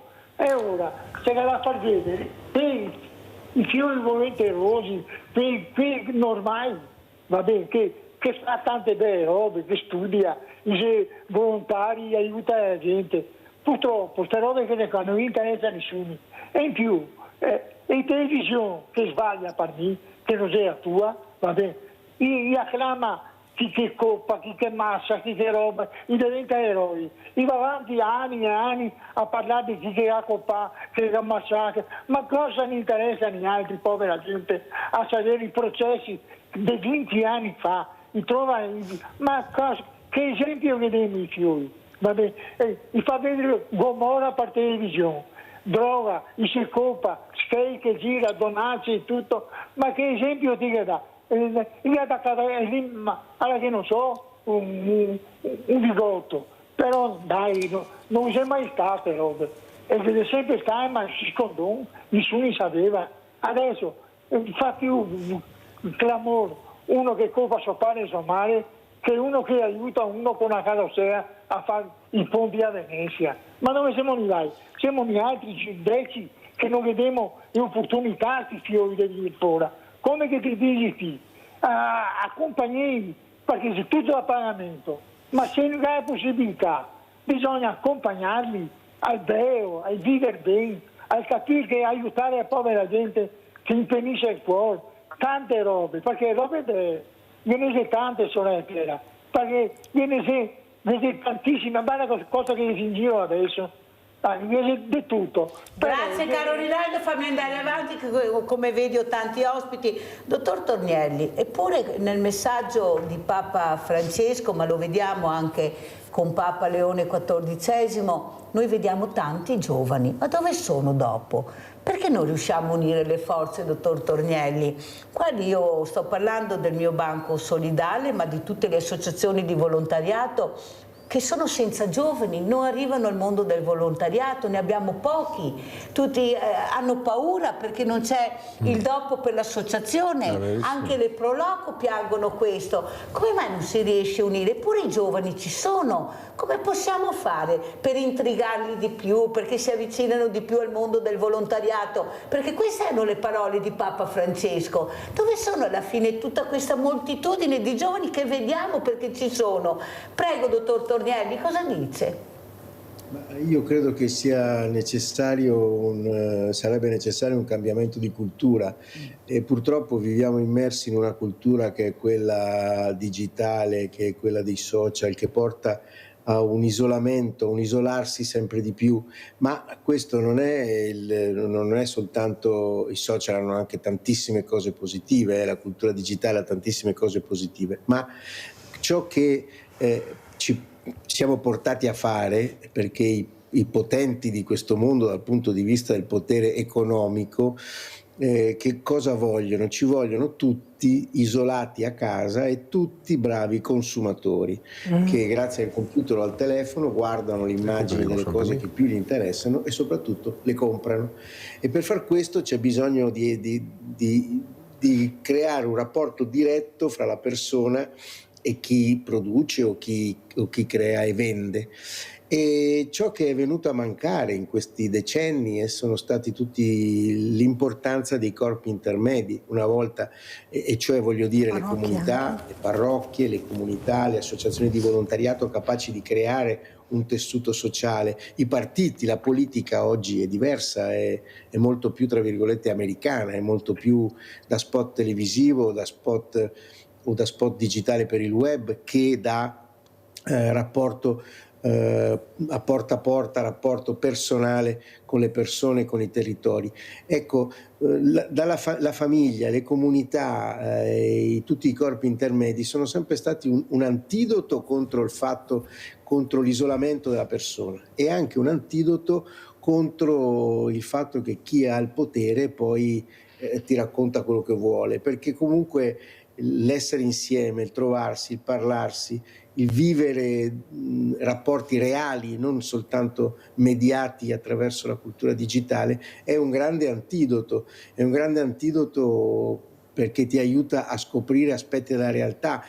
È un grande antidoto è anche quello di trovarsi e discutere insieme dei problemi. Ecco, io credo che i giovani sono migliori di quanto noi li dipingiamo, e ci sono tanti giovani che non vogliono andare a compromessi. Pensiamo a quanta sensibilità sta crescendo per il rispetto per l'ambiente, pensiamo a quanta sensibilità è cresciuta per quanto riguarda il tema della pace e della non violenza. Noi non dobbiamo dimenticare i milioni di persone che sono scese in piazza in favore contro lo sterminio dei civili a Gaza, tutti i fenomeni che vanno purificati, che vanno governati. Sappiamo che ci sono le frange di violenti. Fate conto che tutto questo sia stato detto, certamente, ma non dobbiamo buttare via il bambino con l'acqua sporca, e il bambino è il fatto che noi abbiamo dei giovani che sono aperti a poter ricevere un esempio, una testimonianza. Il problema però, quando parliamo dei giovani, dimentichiamo sempre che il problema siamo noi, e cioè il problema dei giovani siamo noi, il problema dei giovani sono le nostre generazioni, perché le nostre generazioni hanno smesso di essere testimoni e dunque maestri nel vero senso della parola, cioè educatori capaci di accompagnare i giovani in questi percorsi.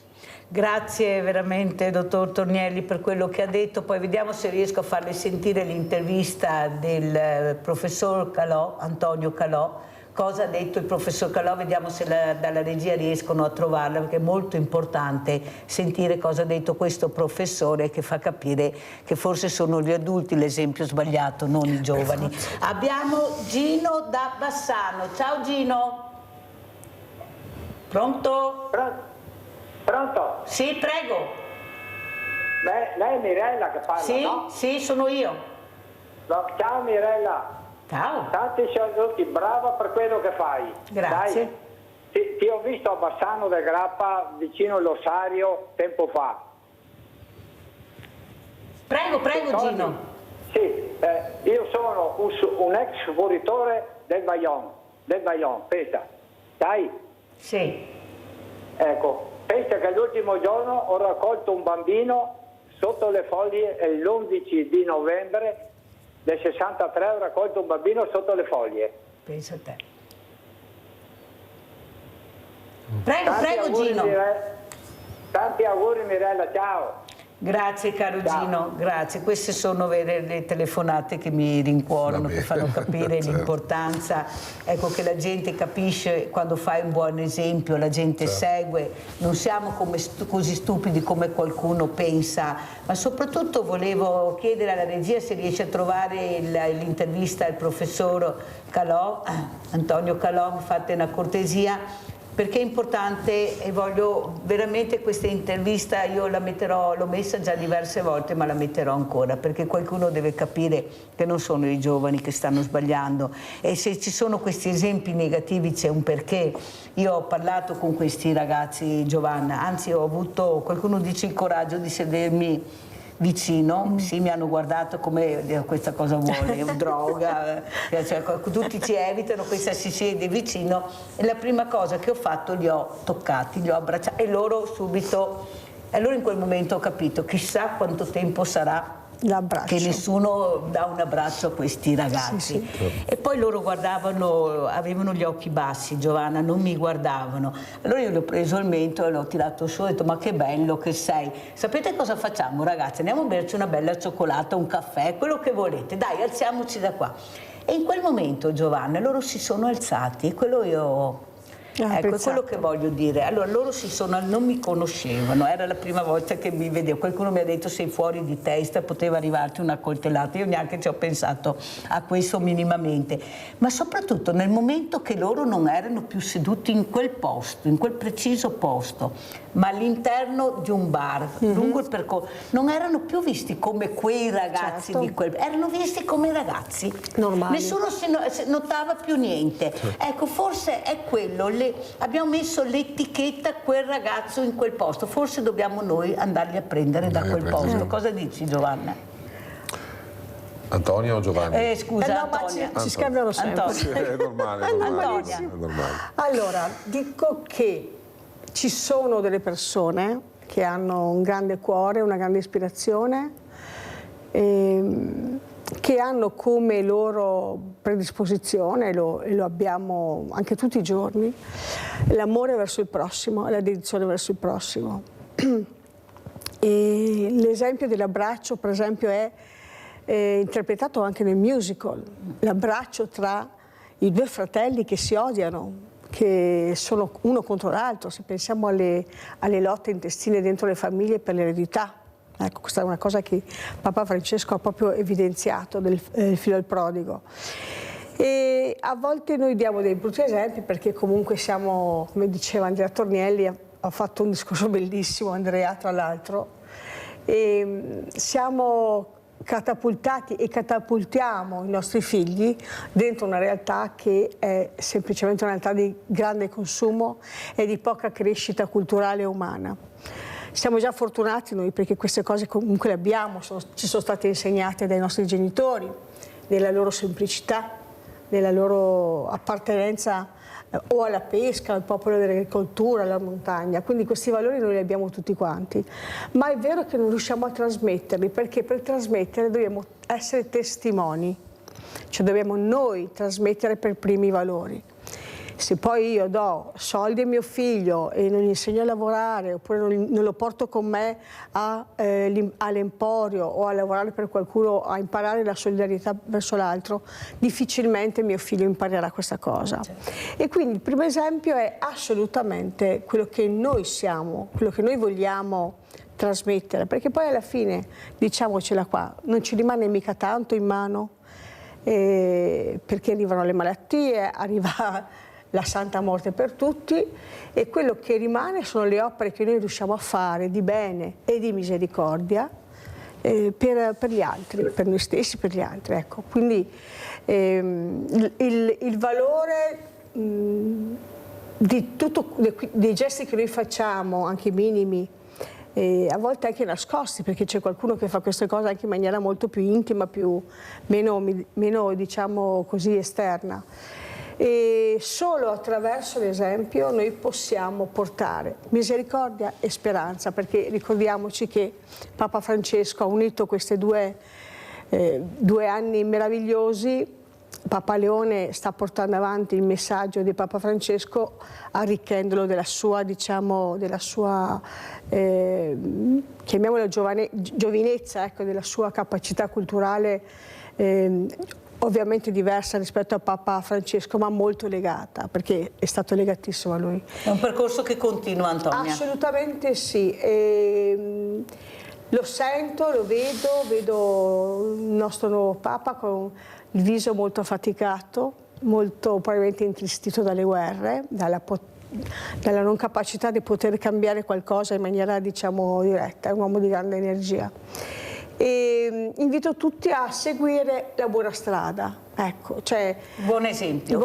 Parliamo dei re magi che portano i doni, fra poco arriveranno, i nostri talenti praticamente, che non sono solo la mirra o l'oro, non sono solo cose fisiche, ma i talenti sono tutto quello che noi abbiamo e ci è stato donato da Dio, al di là della religione che ognuno ha, e l'esprimere questi talenti ci porta ad avere, diciamo, una visione diversa della vita. Giovanni Rizzo, come commentiamo, cosa aggiungiamo a queste parole importanti del dottor Tornielli, di Antonia Varagnola? Andrea lascia sempre il segno quando esprime questi concetti. Io sono totalmente d'accordo anche sull'aspetto digitale della comunicazione pilotata, spesso anche falsa, perché le fake news condizionano molto anche i giudizi, i pareri. Parliamo di esempi, allora io posso dare nel nostro piccolo il nostro esempio. Noi si parla di coinvolgere i giovani, noi abbiamo come Arena Artis, è 20 anni che abbiamo una scuola artistica e musicale e anche sportiva a Chioggia, abbiamo accolto centinaia e centinaia di ragazzi. Chi è passato da noi comunque ha un ricordo positivo di quello che abbiamo fatto. Credo che questo musical sia stato per noi anche una tappa importante di consapevolezza del messaggio che noi portiamo e abbiamo sempre portato.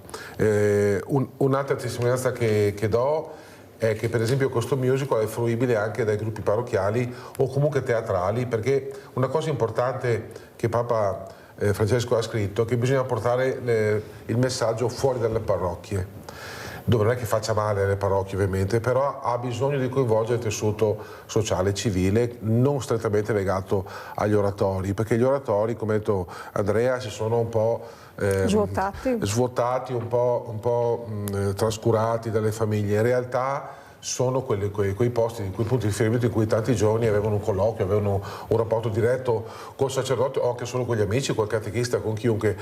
E oltre agli oratori tanti punti di incontro. Il teatro è una testimonianza viva. Noi diamo la possibilità ai gruppi teatrali di avere tutto il materiale di Mersi, le basi, le retroproiezioni, i testi, tutto quello che serve se qualche gruppo teatrale con o senza parrocchia, che sia, non ha importanza, vuole mettere in onda Mersi, vuole fare testimonianza con Mersi, noi gli diamo tutto il materiale gratuitamente, e questo è quello che avevamo fatto già con Risorto a suo tempo, il nostro primo musical, e questo vogliamo fare. Questa è un'altra testimonianza. E chiudo dicendo che Arena Artis, in questo percorso che ha fatto di crescita e di consapevolezza di quello dei valori che dobbiamo trasmettere, come diceva Antonia, sta per completare una casa famiglia. Abbiamo acquistato recentemente un Ruder, un vecchio manufatto vicino a Chioggia, e lo stiamo ristrutturando per metterlo al servizio delle persone in difficoltà, per i minori, per alcune, stiamo pensando anche a una soluzione per le mamme con bambino, insomma quello che noi raccogliamo, per le fragilità, anche quello che raccogliamo attraverso Mersi va reinvestito nel sociale. Quindi questa è la testimonianza che noi nel nostro piccolo riusciamo a dare. Molto importante queste parole. Vediamo se hanno trovato l'intervista al professor Giovanni Calò, che la mettiamo in onda. Chiedo alla regia se l'hanno trovata. L'ultima che abbiamo mandato anche su Sveglia Veneti, l'ho mandata proprio questa settimana. Intanto che vediamo se è quella di questa settimana che abbiamo visto con Giovanni Calò, volevo chiedere al dottor Tornielli una cosa importante. Dottor Tornielli, io rappresento un mondo del volontariato molto importante. Ho cercato di riunire le associazioni di volontariato costruendo e facendo il villaggio del volontariato, ecco, il villaggio della solidarietà. Hanno partecipato più di 120 associazioni assieme, non in quanto per rivolgersi alle persone che passavano in un ambiente bellissimo su un parco del Sille stupendo, ma per conoscerci tra di noi, perché non ci conosciamo, siamo in tanti, ma ognuno fa il proprio orticello, ecco, soprattutto anche i medici di famiglia non hanno l'elenco delle associazioni dove veramente indirizzare questa persona che è in grosse difficoltà. C'è molto da lavorare. Io Io ho chiesto al Presidente della Regione Veneto, il nuovo Presidente Alberto Stefani, di cercare di cambiare il registro, di unire le associazioni, capire chi siamo, cosa facciamo, come possiamo aiutare.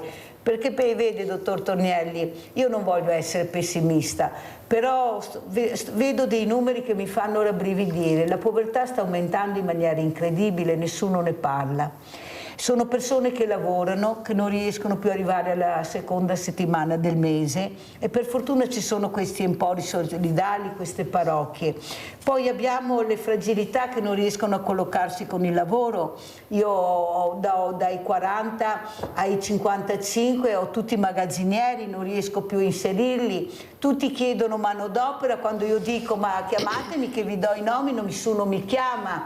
Ecco, cosa si può fare, dottor Tornielli? Lei lo so che non è restio alle telecamere, non è una persona che si vede molto spesso nelle televisioni, però io le lo chiedo veramente, cosa si può fare per unire le fragilità? È inutile che siamo 7.000 associazioni se poi troviamo l'anziano morto in casa, il giovane che si suicida. Dobbiamo fare prevenzione, ma dobbiamo farla noi unendo le forze, non rimanendo divisi e io sono il più bravo, il più buono, quello che ha più possibilità anche politiche. Prego, dottor Tornielli.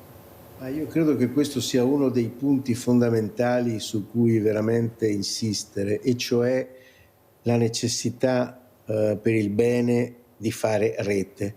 Io credo che un'iniziativa sgarruppata, non perfetta, con delle cose che non riescono perfettamente, ma fatta insieme, valga 1000 volte di più di un'iniziativa bellissima, perfetta, riuscitissima, fatta soltanto da un soggetto.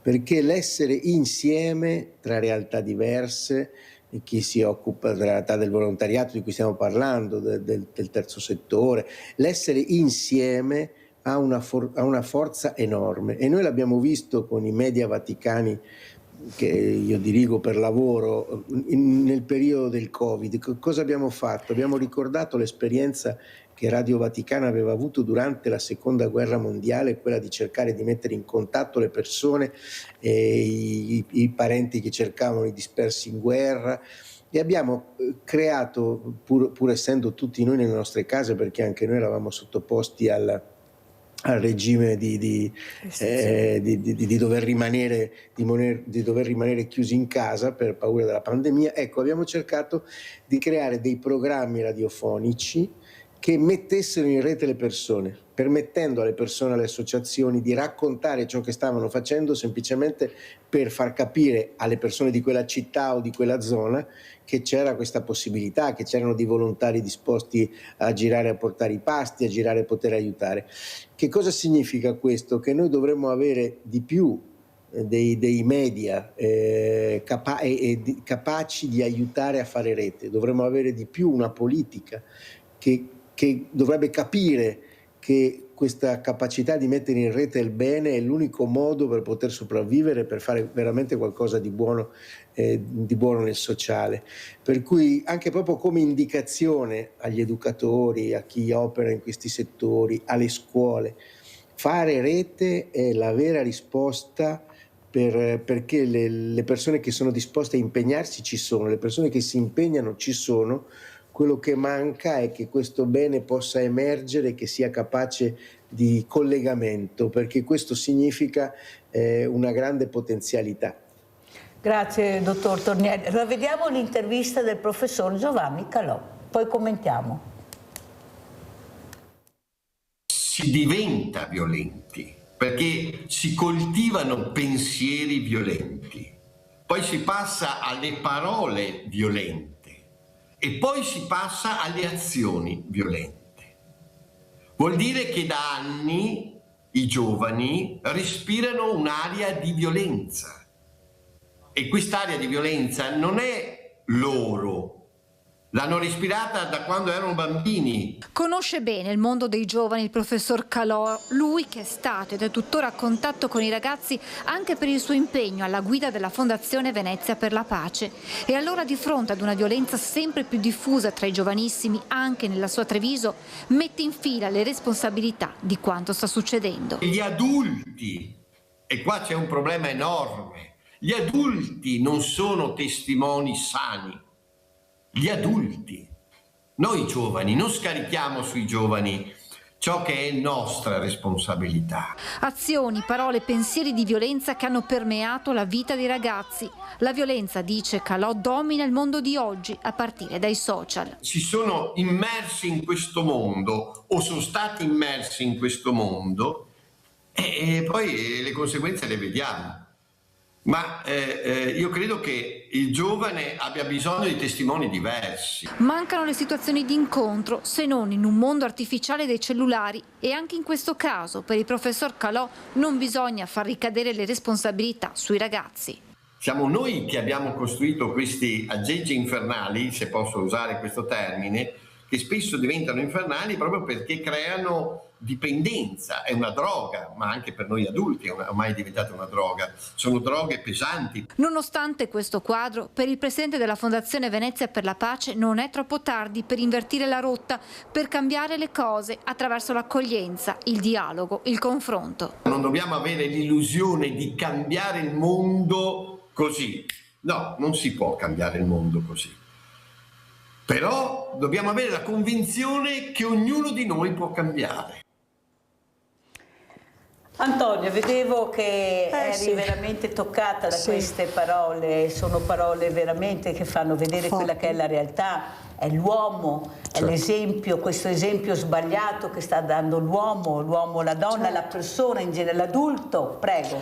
Allora, io lavoro anche presso un istituto, l'Istituto Cavanis di Chioggia, e quindi è un istituto che forma estetisti e parrucchieri, e anche nel settore meccanico elettricista per i maschi. E io ho il contatto con i giovani tutti i giorni, e non sono i giovani speciali che io ho, gli artisti, i cantanti, i musicisti, perché ho questa bellissima ricchezza data da questo lavoro.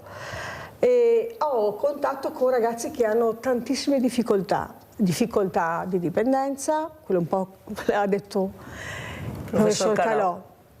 La dipendenza, la difficoltà di rapporti con le famiglie, soprattutto, nasce tutto da là praticamente, e la difficoltà di trovare degli esempi o di trovare anche dei sogni, perché poi alla fine i ragazzi si muovono se hanno dei sogni, se hanno un obiettivo, se hanno la voglia di crescere in qualcosa, che potrebbe essere lo sport, potrebbe essere la cultura.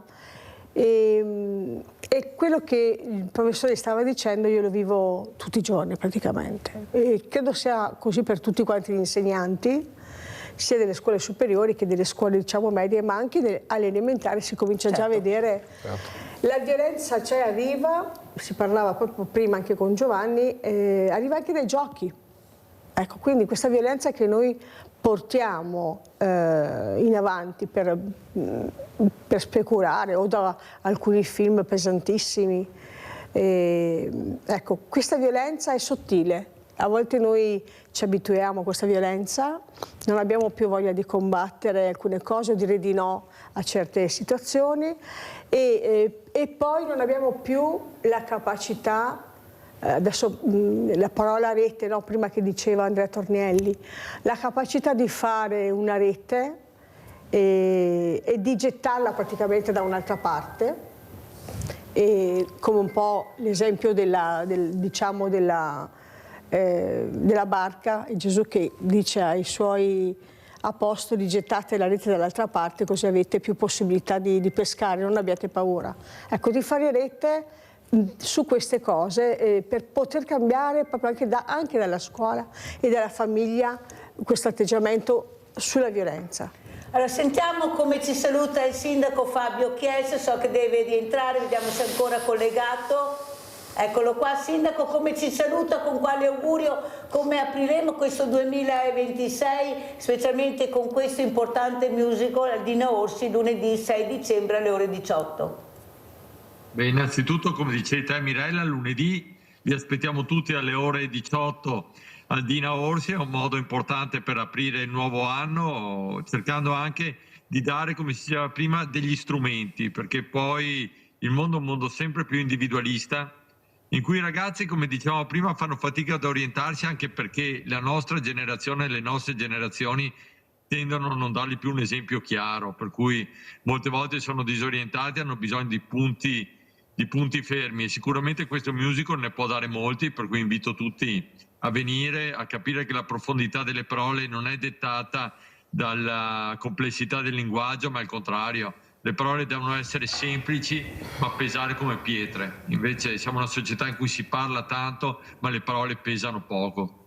Papa Francesco era in grado di fare questo, di dire parole chiare, semplici, ma che arrivavano al cuore della gente ed erano pesanti come macigni. Penso che questo dobbiamo recuperarlo tutti assieme. Ci sono tante cose su cui lavorare, ma partiamo proprio da questo, dall'invitare tutti il 5 dicembre alle 18 a Dina Orsi a farci portavoce di un mondo che può essere diverso da quello che viviamo oggi. Per cui un grazie a tutti voi, un saluto e un arrivederci a 5.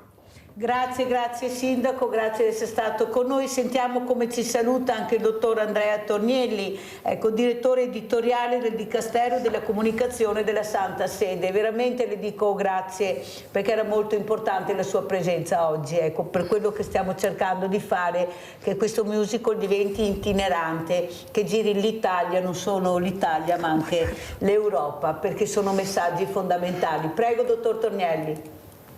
Sì, grazie a voi, grazie soprattutto ad Antonia e Giovanni per il loro lavoro e grazie ai tanti giovani, tanti ragazzi che sono coinvolti in questa iniziativa bellissima, e certamente l'invito che dobbiamo rivolgere a tutti è quello di andarlo a vedere, di invitare altre persone a vederlo, di farlo conoscere e possibilmente trovare altre città, altre persone disposte ad ospitarlo, perché è un altro modo per fare rete, è un altro modo per far circolare messaggi positivi, è un altro modo per far vedere che non c'è soltanto il poco male che fa grande notizia, ma c'è anche tantissimo bene che non fa notizia, ma che grazie a Dio esiste.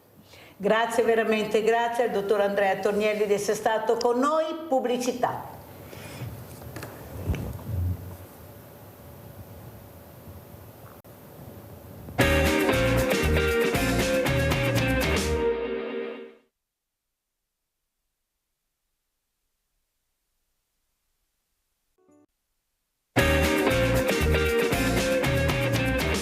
Siamo ancora con Antonia Varagnola, siamo con Giovanni Rizzo, marito e moglie, regista, autore dei brani assieme anche ad altre persone, una squadra meravigliosa. Ciao Antonio, però io volevo leggere questo. Chi è Arena Artis? Qualcosa ha accennato Giovanni Rizzo prima, sì, però io volevo leggere perché è importante. L'associazione Arena Artis nasce nel 2003 con il preciso intento di dare ai giovani un ambiente di socializzazione ove sviluppare le abilità personali, far crescere il talento, mettere al servizio di valori importanti le migliori energie dei giovani. Nasce così l'Accademia di Arte e Spettacolo. Il musical è stato composto nel 2019, musiche e testi originali sono ispirati da un libro intervista di Andrea Tornielli a Papa Francesco, Il nome di Dio è misericordia, che guarda alle vicissitudini del nostro tempo con sguardo indulgente, ma che incoraggia a riprendere il cammino con grande consapevolezza. Interpretato da 50 artisti, trasmette un messaggio di grande forza e speranza.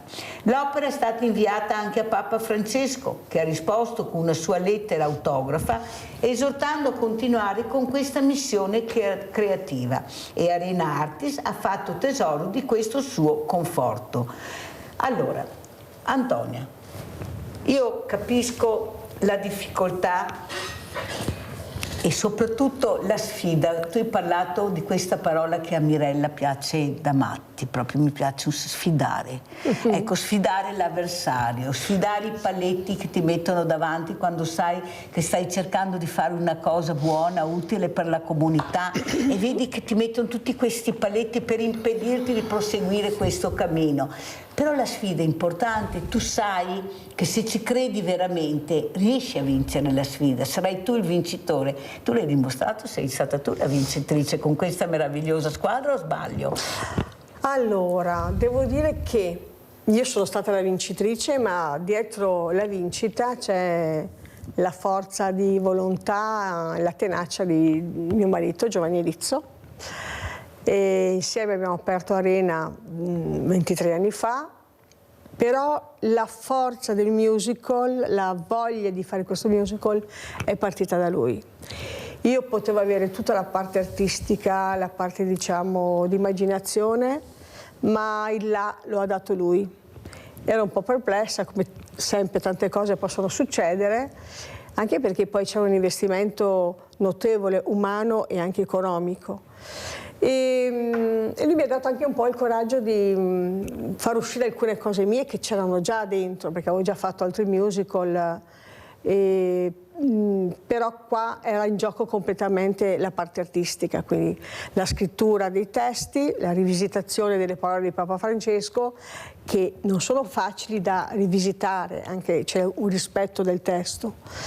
E poi il trasformare queste pagine bellissime in canzoni. E quindi anche i testi delle canzoni sono stati modulati quando Giovanni produceva la musica insieme con il nostro Marco Belloni, un autore di Padova, bravissimo, un giovane bravissimo, talentuoso, che ha lavorato anche per Antonello Bellucco, che è un nostro regista veneto.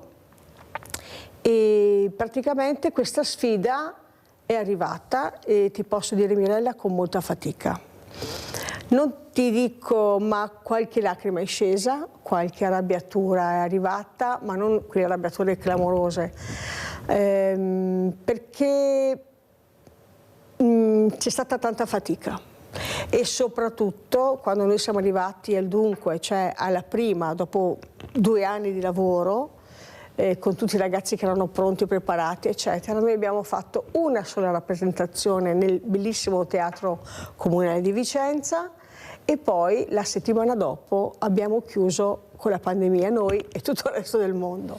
Quindi questo investimento umano, questa sfida che era già pronta, eravamo già pronti per partire, avevamo già programmato delle tournée, eccetera, si è dovuto tutto interrompere, ovviamente, per quello che è successo all'umanità.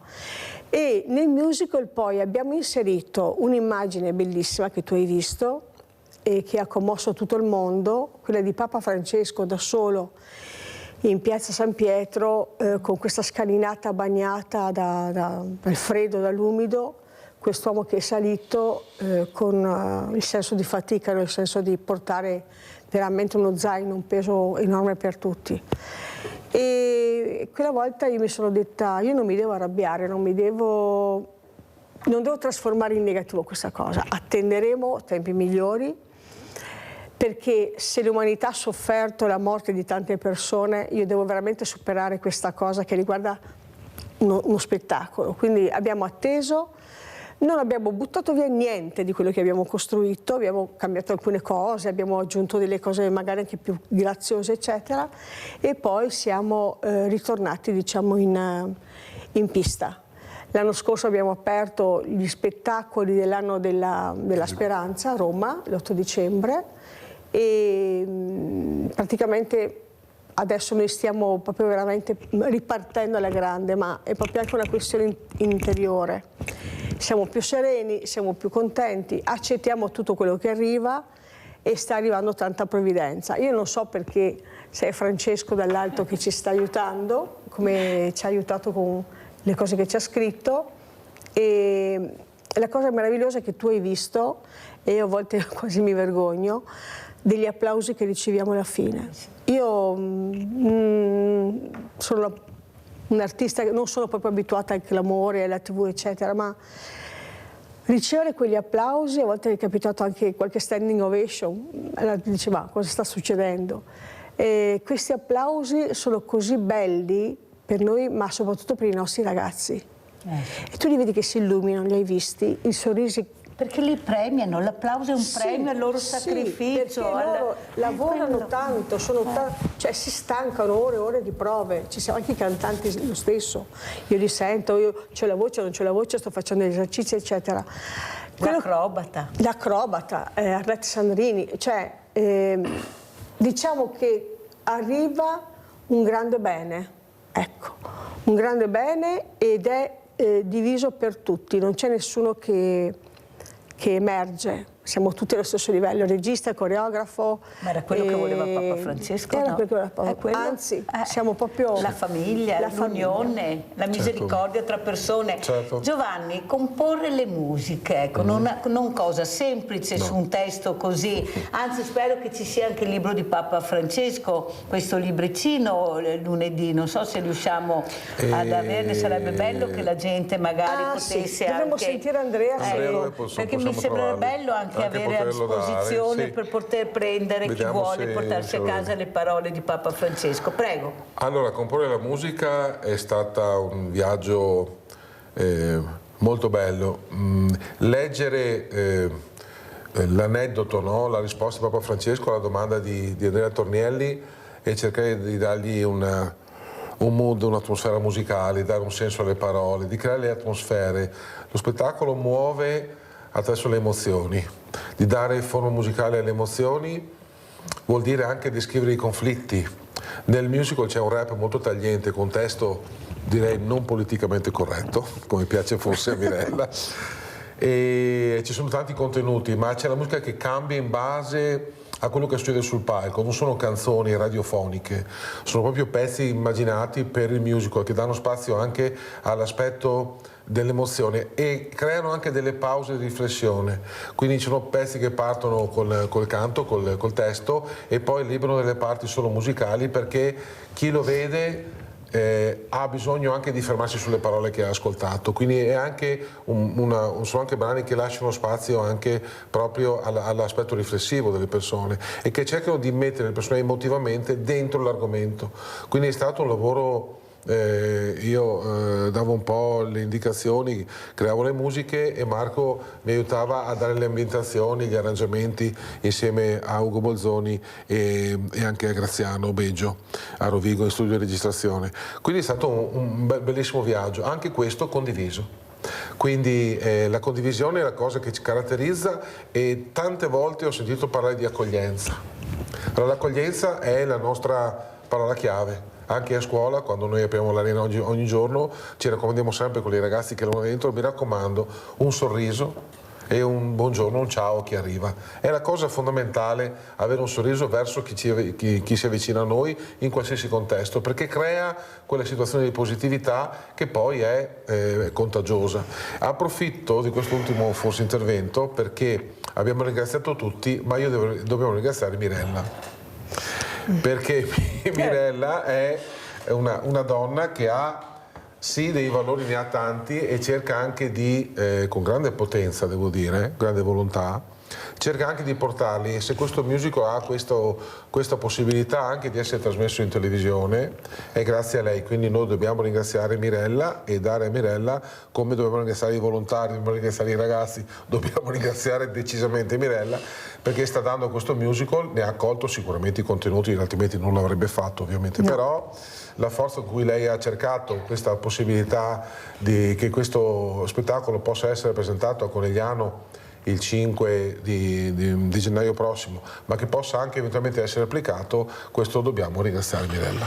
Ma più che un ringraziamento a Mirella va fatto un ringraziamento a chi ha cercato di crederci, che in prima persona devo dire e devo nominare la dottoressa Carla Midena e la nostra Gabriella Mauro. Certo. Ecco, se loro non mi avessero invitato a San Donà a vedere questo, perché certo. C'è stata anche questa rappresentazione a San Donà, sì. Ecco, io non l'avrei visto, non avrei potuto fare questo, perciò diciamo che si è formata una squadra sì, certo. Che sta cercando di portare avanti le parole di Papa Francesco, certo. Perché sono queste. questo Papa molto amato soprattutto anche dai giovani, che lui ha detto, tu Giovanni hai detto se leggeremo anche la lettera che ha scritto Papa Francesco lunedì al teatro di Naorsi, per far capire l'importanza, perché io sono dell'idea che noi dobbiamo smetterla di parlare male dei giovani, dobbiamo investirli di più, responsabilizzarli di più, integrarli di più, come faceva Papa Francesco. Come mai arrivavano da lui? Perché li intrigava con le parole, con gli esempi che dava. Forse non diamo gli esempi che loro vogliono, dobbiamo ascoltarli allora per far capire capire noi e far capire a loro come possiamo comportarci con loro, cos'è l'ascolto. Noi delle volte, e qua lo chiedo a Antonia che è anche insegnante come Giovanni, forse dovremmo sederci nei banchi e lasciare a loro la cattedra. Io ho avuto un insegnante, Giovanna, Antonia, che ringrazio tantissimo, ha detto una cosa importantissima, un docente giovane, ha detto noi tutte le mattine come docenti è come salissimo sul Monte Bianco, noi vediamo cosa c'è, vediamo tutto. Il problema è chi di noi ha voglia di scendere e a incontrare queste persone. E lui ha detto, e purtroppo devo dire che molti miei colleghi non lo fanno. È stata una... proprio si è preso anche, ha detto chissà cosa diranno, però mi sento in dovere di dirlo, che forse più di qualcuno dovrebbe scendere e capire perché lo vedi quello che è in difficoltà. Lo vedi dal suo comportamento, lo vedi da tante cose. Il problema è che è difficile scendere per la paura, perché per tante cose. Cosa vuoi dire, come ci saluti? Allora, scendere, io direi di mettersi a livello dello stesso pari, cioè di abbassare la cattedra, di mettere a livello dei banchi, che sono sempre scomodi, queste sedie terribili, che questi ragazzi stanno 5-6 ore su queste sedie che non si capisce, vabbè. E provare a cambiare le cose insieme a loro, cioè accettare anche delle idee che loro hanno, magari anche dei pensieri che loro hanno rispetto alla materia o alle cose che stanno facendo. Io applico sempre una parte pratica e anche noi a scuola nostra applichiamo una parte pratica ed è una parte molto creativa. Cioè facciamo in modo di fare dei progetti con i ragazzi e di attuare anche delle cose pratiche, seguire, non so, qualche evento, qualche situazione, portarli all'esterno anche della scuola. E poi cercare di avvicinarsi a loro quando loro chiedono di essere ascoltati. Ecco, questa è la cosa più semplice in assoluto. Magari non davanti agli altri ragazzi della classe, perché hanno delle cose magari più particolari da dire, ma avvicinarsi e regalare a loro delle strutture, lo psicologo, degli ambienti in cui si può scambiarsi con i genitori, eccetera, che li mettano in una zona di conforto e che possano esprimere i problemi che hanno. E sono tantissimi i problemi che hanno i ragazzi. È inimmaginabile cosa può vivere un adolescente in alcune famiglie che hanno difficoltà nel lavoro, nel disagio, diciamo, sociale. Non ce l'immaginiamo. E quindi il fatto di essere vicini a questo livello è una cosa fondamentale. I miei colleghi lo fanno, cioè nella mia scuola questa cosa c'è. Ma è una scuola di ispirazione cattolica data da padri Cavaris, che sono praticamente stati anche ispiratori per Don Bosco e sono stati i primi a regalare le scuole, diciamo, ai ragazzi di Venezia, che non si poteva studiare se non si era ricchi all'epoca. E quindi io penso sempre anche di osservare molto quello che succede, a volte dagli sguardi, dalla difficoltà, dal ragazzo che è sdraiato sul banco che non si sa cosa abbia, dal colore della loro pelle, dal sorriso che fanno, e si possono intuire molte cose. Ecco. Grazie, grazie Antonia Varagnola, regista di questo bellissimo musical. Però io dico, Giovanni Rizzo, sentendo molto e ascoltando molto attentamente le parole di Antonia, io non devo essere fortunato ad avere quella classe, quell'insegnante. Io devo avere quello che mi aspetta di diritto come bambino, come ragazzo. Crescere bene, crescere in una quotidianità dove sono tranquillo, sono sereno, perché è facile dire Dio, patria e famiglia, io ho aggiunto poi scuola, Ma se io non credo in Dio perché ho un'altra religione, non ho patria perché non ce l'ho più, e la famiglia dov'è? Non ho pure questa. E chi mi accoglie? La scuola non è ancora preparata, No. La scuola ha molti paletti. Ecco, e allora cosa faccio? Dove vado? Chi mi accoglie? E so che dietro l'angolo ho il nemico, che è pronto veramente a offrirmi qualcosa che mi farà sì che io diventi una persona non più per bene, ma per me dà la possibilità di avere, non so, del cibo, di avere qualcosa in più che non trovo. Io ho parlato con un ragazzo, diceva avevo fame, non sapevo dove andare. Ho spacciato, è vero, ma non sapevo cosa facevo in quel momento. Avevo fame e l'ho fatto. E sono stato beccato subito perché non ero bravo a fare questo, non è il mio lavoro. E sto pagando le conseguenze di uno sbaglio. Ma ho sbagliato perché avevo fame. E io faccio fatica a capire come mai non è arrivato un banco solidale, a una parrocchia. Ecco, come mai questo? È questo quello che io mi domando. Perché non ci conoscono, ecco là, non siamo così visibili come qualcuno pensa. Prego Giovanni. Allora, racconto un breve aneddoto. Quando abbiamo anni fa proposto un progetto nel nostro comune, c'era un'altra amministrazione, e mi è stata fatta un'osservazione, perché un progetto prevede un finanziamento, una struttura chiaramente, e mi è stato detto, sai Giovanni qual è il problema che avete voi delle associazioni che fate questo tipo di lavoro? È che la prevenzione non si vede. I numeri che voi potete snocciolare non sono ho salvato 10 ex drogati, ho ricondotto al bene 10 violenti che hanno fatto 4 rapine, perché la prevenzione evita che i ragazzi arrivino al male. Quindi noi non abbiamo peso sociale. Non abbiamo peso politico. Come facciamo noi a contattare i ragazzi ad arrivarci?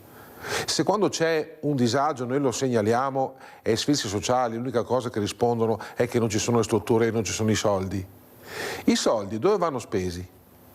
Dove vanno spesi i soldi? Perché non si dà precedenza ai ragazzi? A Chioggia sono successi alcuni casi di vandalismo anche di alcuni ragazzi che hanno arrabbiati, hanno divelto delle panchine eccetera. Io dico ma non solo Chioggia, è un problema che hanno tutti. Cosa fanno le città per i giovani? Quali sono i centri di accoglienza che crea la funzione pubblica? Esistono dei palazzetti di strutture dove si possono accogliere i ragazzi, esiste una promozione dell'accoglienza, esiste la comunicazione per cui i ragazzi in difficoltà possono andare in quel posto e trovare? Non esiste nulla perché non ci sono i soldi.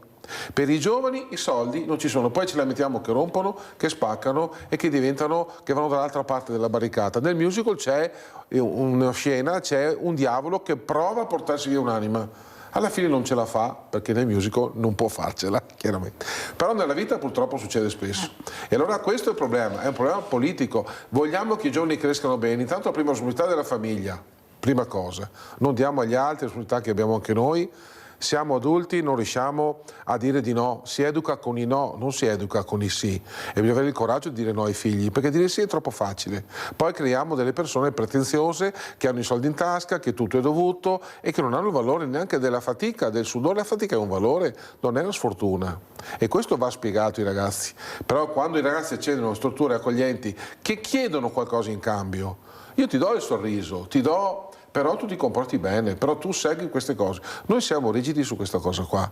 Chi si comporta male viene subito preso, seduto, parlato, perché, spiegato, eccetera. Cioè vanno ricondotti al bene perché il bene crea bene. Chi fa del bene ha del bene in risposta. Ci sono delle associazioni molto più nobili della nostra, tipo il Cenacolo per esempio, che fa uno spettacolo all'anno, noi l'abbiamo fatto insieme a Medjugorje, uno spettacolo con loro, e io ho visto un palco grande come quello di Vasco Rossi, ho visto 3 tir carichi di un impianto audio e luci, sarà costato non so quanti centinaia di migliaia di euro, e ho chiesto a Marco, il responsabile, Marco ma tutta questa attrezzatura quanto vi sarà costata? E lui mi ha risposto, sai quanto ci è costata? 0. Abbiamo in linea Ferdinando, poi salutiamo gli ospiti. Vai Ferdinando. Buongiorno signora. Buongiorno. Senta, vorrei esprimere un'opinione sul fatto lì che ho sentito che ci sono dei giovani lì che non so, vanno a rubare perché hanno fame eccetera via. Cioè secondo me no, cioè la mia opinione è che la colpa ce l'hanno anche i sindaci, perché tutti questi arrivi, no, di extracomunitari che magari sbarcano un certo tipo di lunario dovrebbero essere, diciamo, un po' inquadrati dal comune e presentarsi lì a una certa ora e cominciare a lavorare. Se non sanno cosa fare, si impara un mestiere manuale, perché anche magari tipo di alloggi eccetera via, ci sono tante case sfitte, case vecchie da mettere a posto, cioè i soldi, cioè, dovrebbero esserci, nel senso che di mettere a posto queste case e dare degli alloggi e far imparare alla gente a fare i lavori, i mestieri, non bighellonare dalla mattina alla sera, magari ubriacarsi eccetera via, perché vedo anche in giro bottiglie rotte, cioè vanno a mare a comprarsi qualcosa al supermercato e buttano tutto lì per terra, ha capito? Cioè ci vuole anche una certa educazione, se loro magari sono abituati così devono cambiare, non è che devono andare avanti così tutta la vita, mi ha capito signora? Grazie Ferdinando, ho capito benissimo, il problema è che tra il dire e il fare c'è di mezzo il mare, non è possibile fare questo, non puoi metterli a lavorare subito, devono avere il permesso di soggiorno se vogliono lavorare e anche là con un colore, perché adesso andiamo a colori, finché non arrivi a quel colore io non posso farti lavorare, non ci sono case per accoglierli, no, non li vogliono, abbiamo tutti appartamenti, tantissimi chiusi, non si fidano nonostante queste persone abbiano anche un lavoro, avete sentito anche voi se seguite la trasmissione cosa dicono gli addetti ai lavori, perciò capisci bene che sembra facile ma per loro non è proprio così. Grazie ai miei ospiti, grazie a Antonia Varagnola, regista, grazie a Giovanni Rizzo, compositore, grazie educatori oltretutto, ecco non solo questo, grazie, noi ci vedremo lunedì, veramente grazie, adesso noi andiamo a vedere l'assegno di Babbo Natale. Grazie.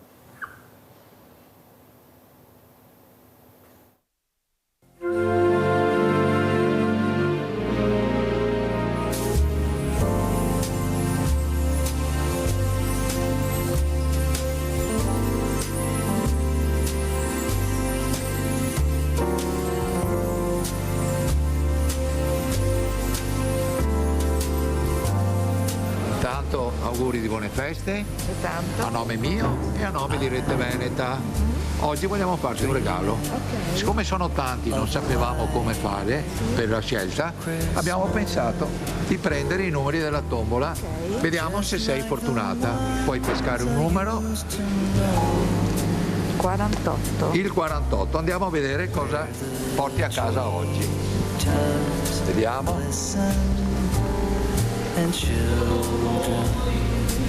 Vediamo un po', sono sempre numeri bassi, eccoci qua, dovremmo essere qui in zona, 48, 48, 46, eccolo qua il 48. Là là, guarda che bello, con tanti auguri di buone feste da parte di tutti gli amici di Rete Veneta.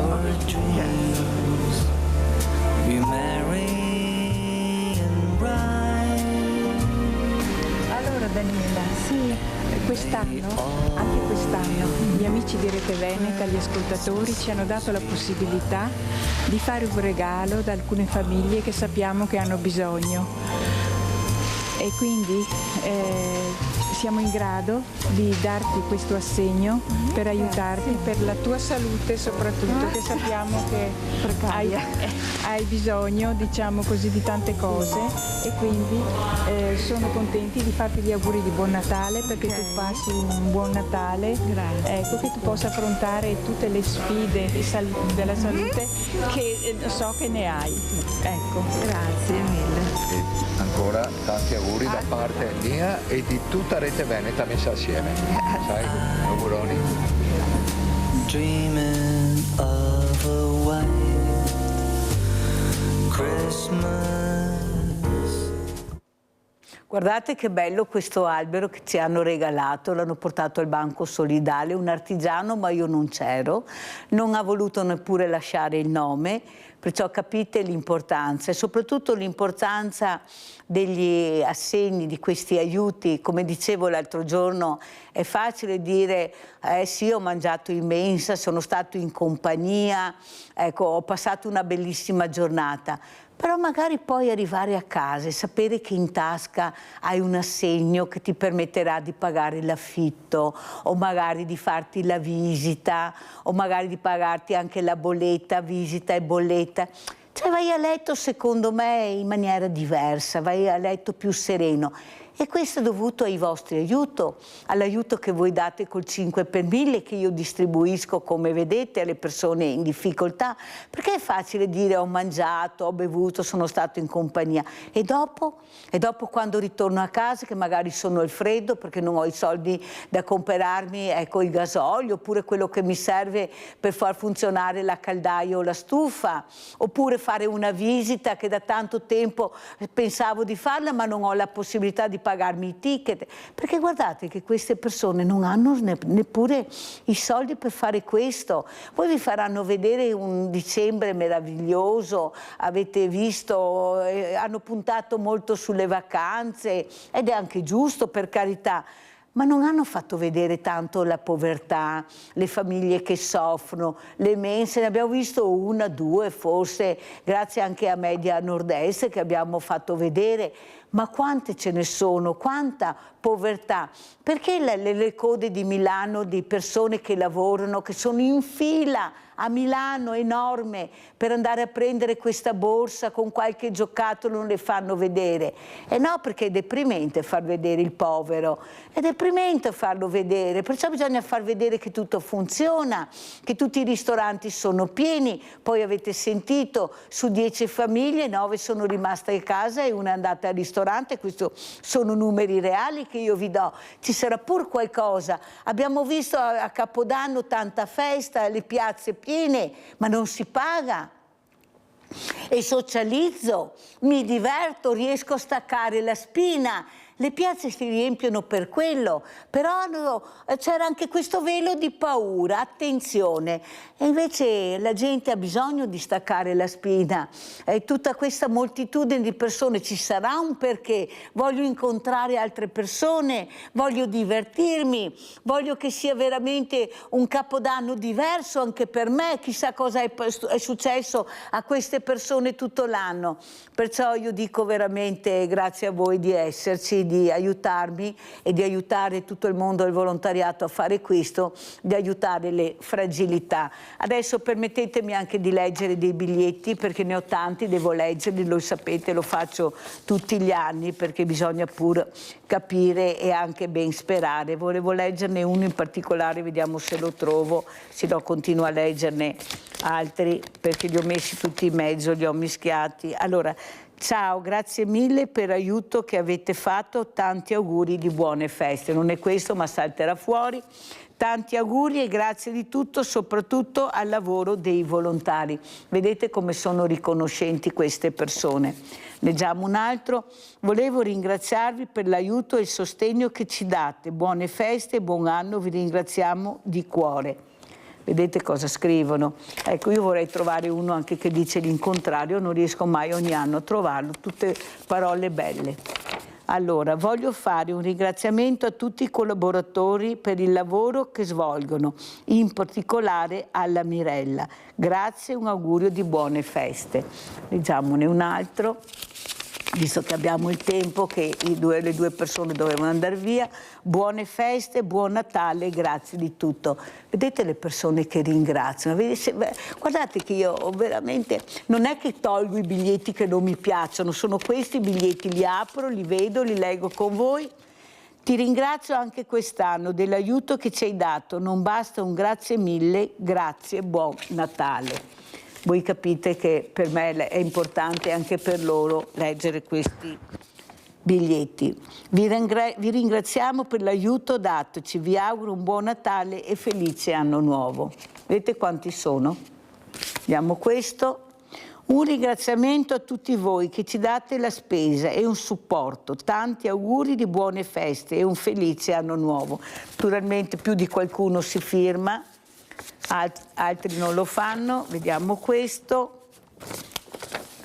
Buon Natale a tutti, buon Natale. Ne leggiamo un altro, dai, visto che sono così tanti, se no non ce la faccio, ma penso vi faccia piacere perché è grazie al vostro aiuto che riusciamo a fare questo. Con gratitudine ringrazio e auguro buon Natale. Allora, con questi biglietti io veramente vi ringrazio, vi dico grazie di cuore, soprattutto che sia un anno veramente sereno. Vi aspettiamo lunedì, è tutto gratuito, chi vorrà partecipare partecipi. Grazie, grazie. Adesso andiamo a vedere un altro assegno di Mirella, che è il vostro assegno, e ancora buon anno, buon 2026. È sabato, siamo a Bassano e siamo con Tiberio Del Bra e Galdino Chemello, che voi già conoscete perché loro fanno una cosa bellissima.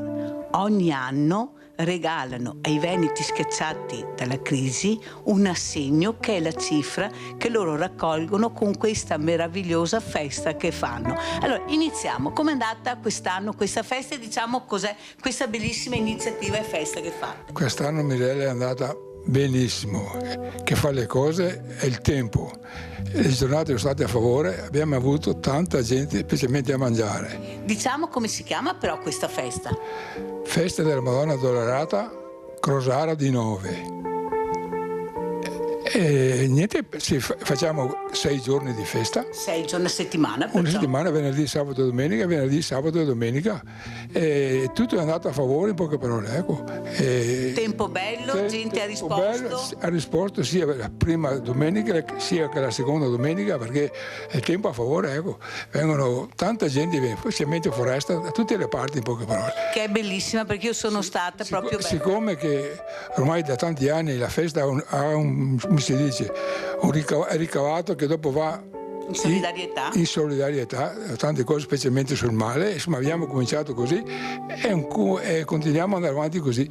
E da 2 o 3 anni abbiamo trovato il posto anche per Mirella per consegnare la busta, che questa... Eccola qua, grazie, grazie, questa, grazie. Grazie, che poi noi apriremo. Esatto. Allora, come mai così tanta gente vi segue? Perché ormai sono anni, certo che fate una bella cosa e l'iniziativa poi al finale è la solidarietà, perciò questo qua vi dà proprio merito e onore.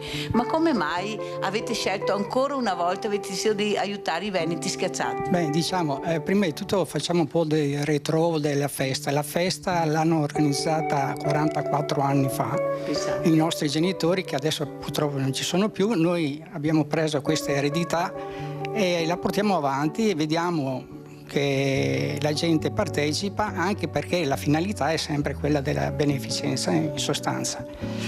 E abbiamo scelto, mi sembra 4 anni. 4 anni che diamo questo contributo ai veneti schiacciati dalla crisi, appunto per questo motivo, perché ormai la gente è iniziata 44 anni fa col discorso della bimba che doveva andarsi a operare all'estero, e da lì è partita questa iniziativa e noi altri figli abbiamo collaborato con i genitori e adesso siamo diventati ormai vecchi e abbiamo appunto fatto questa festa appunto per il fabbisogno della gente.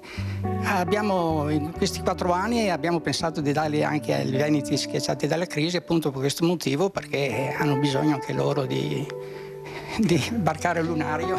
Sì, sempre tanto. Bambini, ecco, sempre punto di riferimento i bambini. Noi abbiamo fatto la raccolta farmacie per i bambini con la Fondazione Francesca Rava.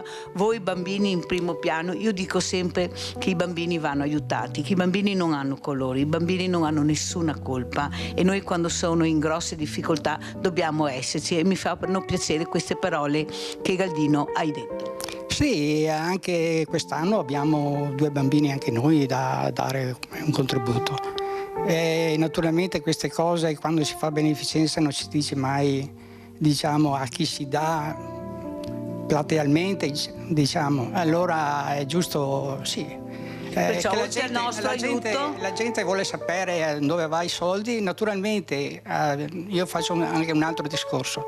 La festa è andata bene perché la gente partecipa, perché sa l'obiettivo che da raggiungere finale, che è la solidarietà. Allora voi avete capito, non solo i veneti schiacciati, ma loro aiutano anche altre realtà, altri bambini in difficoltà, e io di questo dico grazie. Adesso apriamo la busta, è giusto, guardate, allora contiamo 1, 2, 3, 4, 5, 6, 7, 8, 9, 10. 1.000 euro che noi rimettiamo in busta, che ritorneremo lunedì sera ai veneti schiacciati. Io dico grazie, un grande abbraccio, grazie di cuore a nome di tutti i bambini e tutte le persone che aiutiamo.